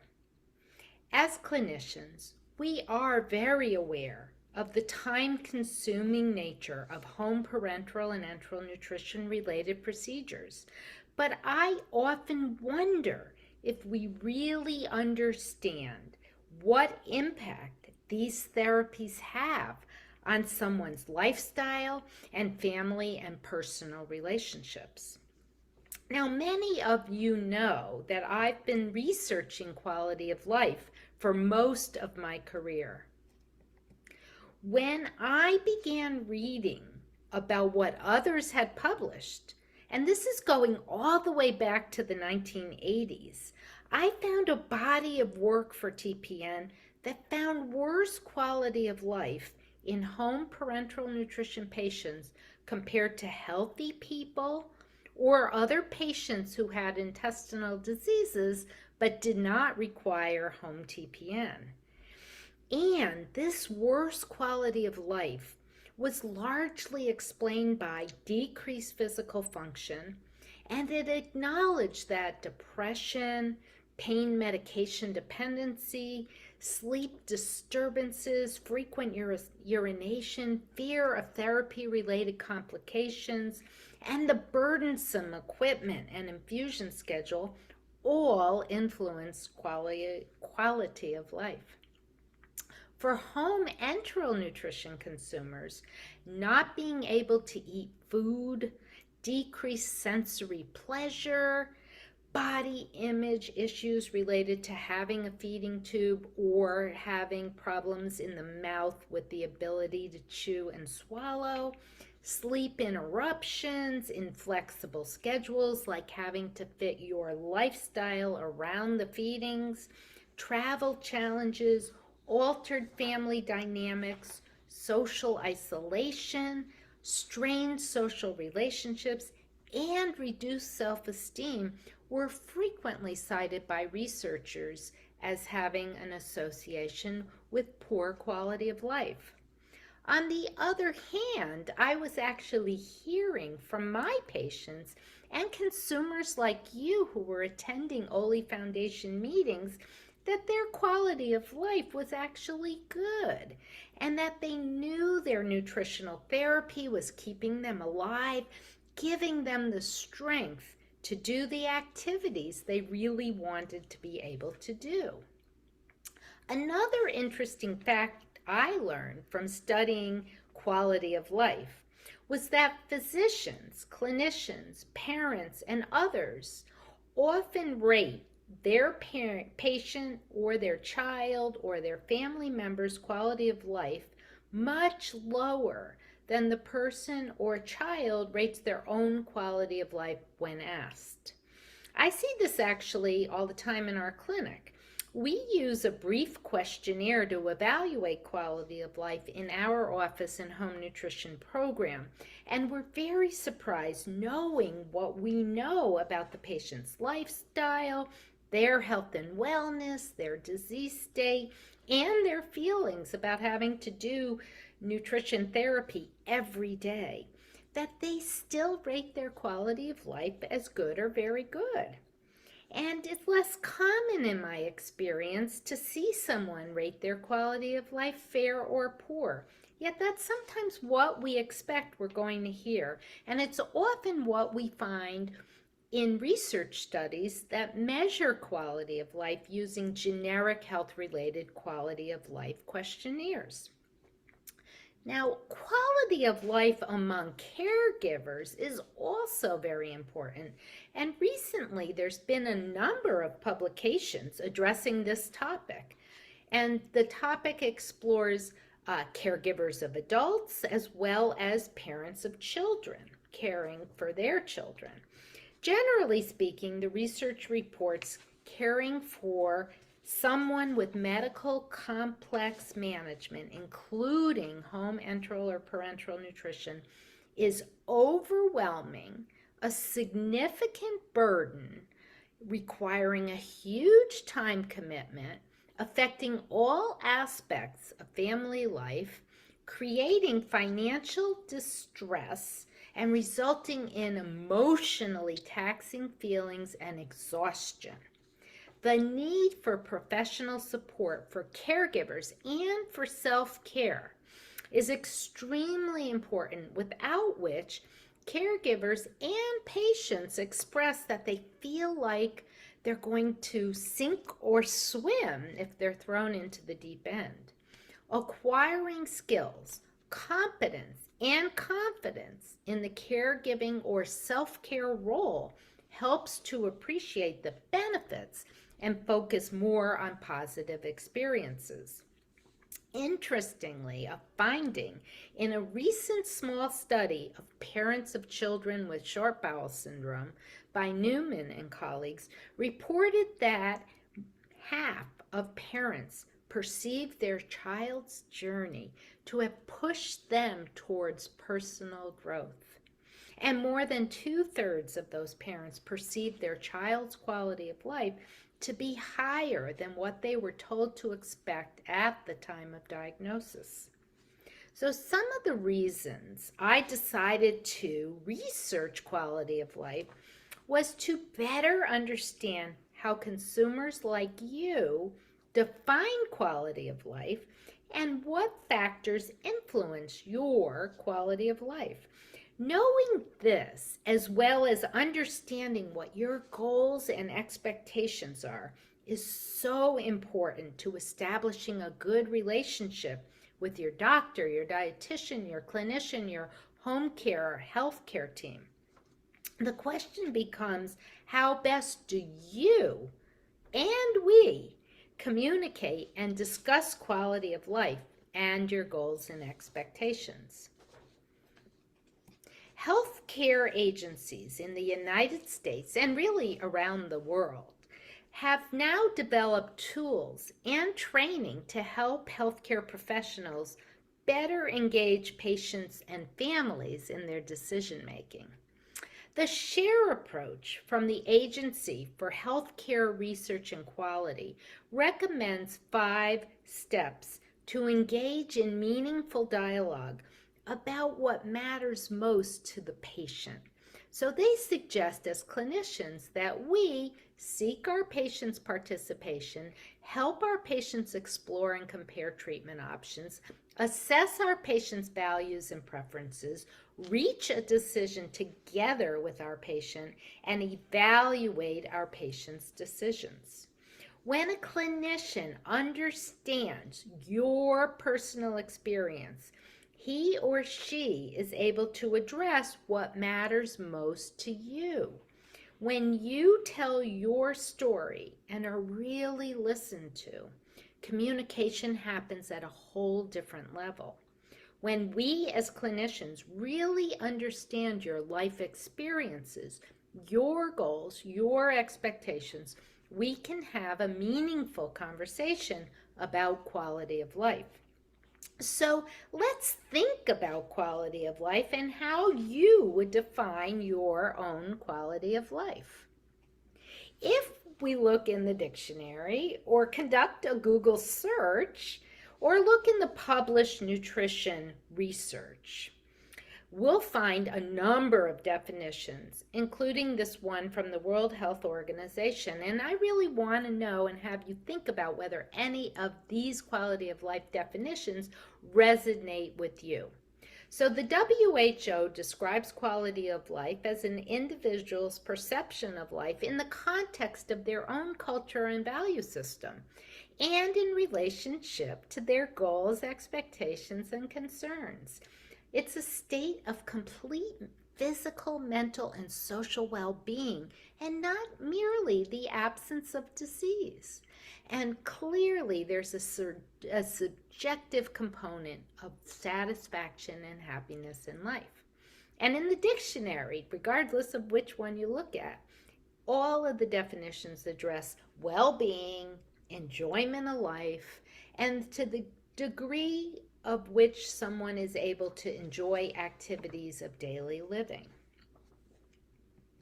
In the published literature in the nutrition support field, a number of definitions of quality of life have been offered.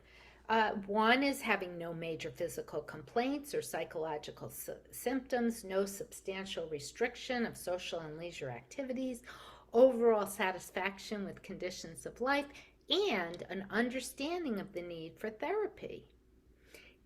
Frequently, it addresses satisfaction with both health and physical function, performance status, socioeconomic status, psychological and spiritual life, and family life and support systems. And when we look at the attributes influencing quality of life, the positive ones tend to be having no pain, feeling healthy, making others happy, feeling happy yourself, ourself, and being able to socialize and travel. Now, the general theme clearly among all these definitions are satisfaction, well-being, and enjoyment of life. What also is important for understanding quality of life is to know what factors actually influence quality of life, both positively and even negatively. And if we know this, we can help our patients overcome the negative attributes. we can develop strategies or address them so that we can move towards all of the positive ones. So some of the factors from my research in interviewing adults who use home TPN, I found that optimal quality of life was expressed as being able to do what I want to do when I want to do it. And the things people wanted to be able to do included working, household chores, attending community, church and social events, playing sports, eating and dining in restaurants, and in fact, being able to eat what I want to eat when I want to eat it was really an important quality of life issue.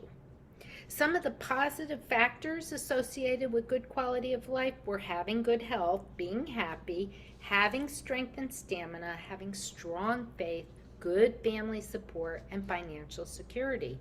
And the negative ones, which again, we can, if we know, we can help to address them, are being in constant pain, feeling fatigued, having little or no strength or stamina, having ostomy leakage, or having disabling and disastrous diarrhea.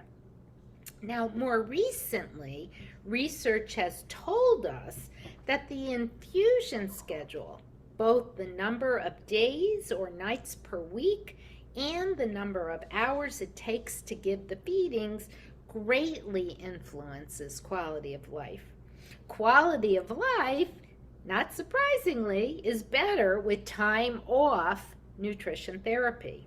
Surprisingly, I'm finding that many consumers do not even know that there's possibility of having less nights, shorter infusion times, or even flexible feeding schedules. And what this means to me is that we as clinicians need to do a better job of discussing goals and expectations of therapy. Now, I need to say very clearly that less days or nights, shorter infusion times, and flexible feeding schedules for both TPN and tube feeding are not always appropriate for everyone. There are many considerations that we as clinicians take into consideration in establishing the number of infusion days and nights, or the length of infusion time, or the schedule for the feedings. But this is a topic that certainly can be addressed with your healthcare team. And any discussion you can have around the topic of putting your nutrition therapy into your lifestyle rather than having to fit your lifestyle around the nutrition schedule is definitely a quality of life issue. Consumers of home TPN and home enteral nutrition are resilient.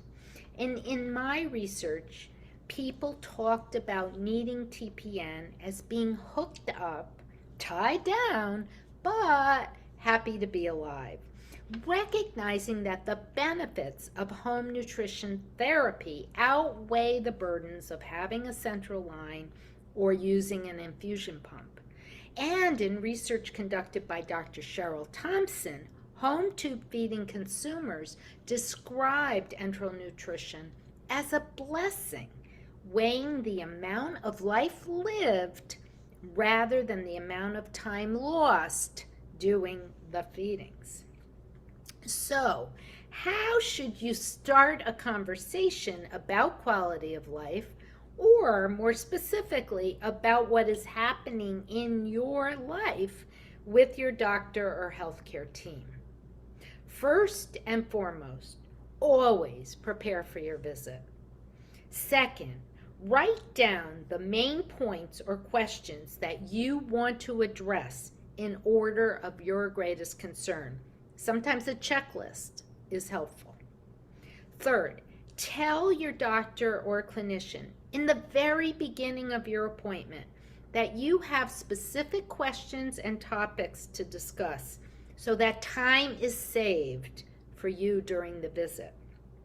Fourth, during your visit, speak up.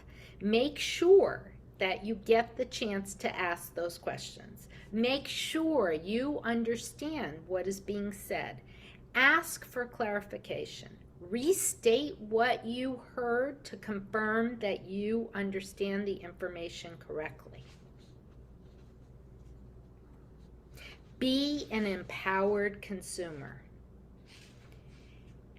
Your healthcare team can provide the best care if they fully understand what is important to you and where you are coming from.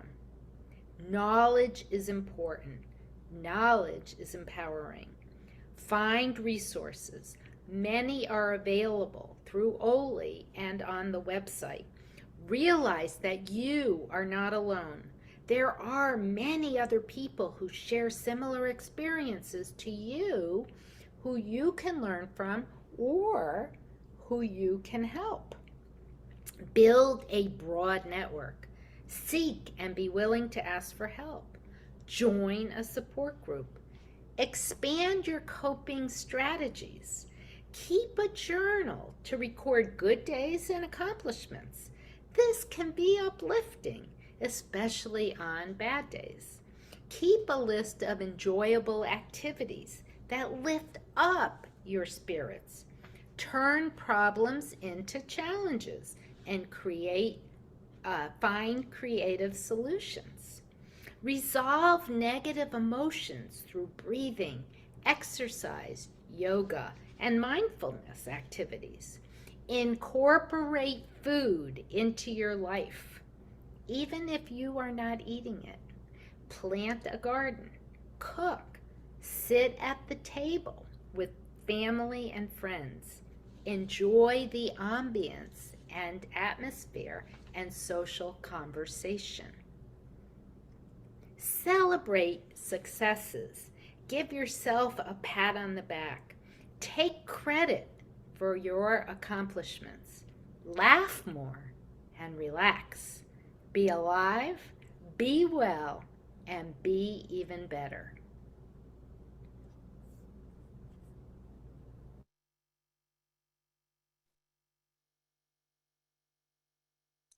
Thank you so much to Dr. Winkler. What an important conversation to be having. And I think one that most of us haven't been having with our doctors or clinicians. So thank you.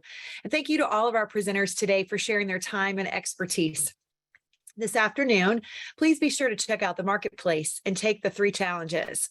Consumers and caregivers 18 and older who score at least 80% correctly will be entered into a drawing. 5 lucky winners will be offered their choice of great prizes. Clinicians are welcome to take the challenges for a fun and learning experience as well. Links to these challenges posted at oley.org/marketplace2022. And a copy of the link is in the chat. You must complete these challenges by 12:30 Eastern on August the 18th, that's Thursday, to be entered into the drawing. Winners will be announced in the closing remarks on August 18th. Don't miss the social hours at 3 p.m. today, which is just around the corner, just enough time to do maybe a bio break here. Zoom links are on oley.org and in the chat, and you can choose from Fun for All, sponsored by 9 Meters Biopharma, or Parent Cafe, sponsored by Nestle, Spouses Connection, sponsored by I've said it right every time, and then today, I am so sorry, Hand-Me, or Meet Oley Ambassadors. Jam and Jammies is also at 3 o'clock for those parents who have pre-registered their children. We also would love for you to please complete conference evaluation, because your feedback is extremely important. You should be getting an email from Zoom with a link to the short survey. And additionally, if you're using Zoom through the web browser, you should get a prompt on the Zoom screen with a link to the survey. Join us tomorrow at 11 a.m. Eastern for another day full of information and connections. Thanks so much for joining us today. We'll see you tomorrow.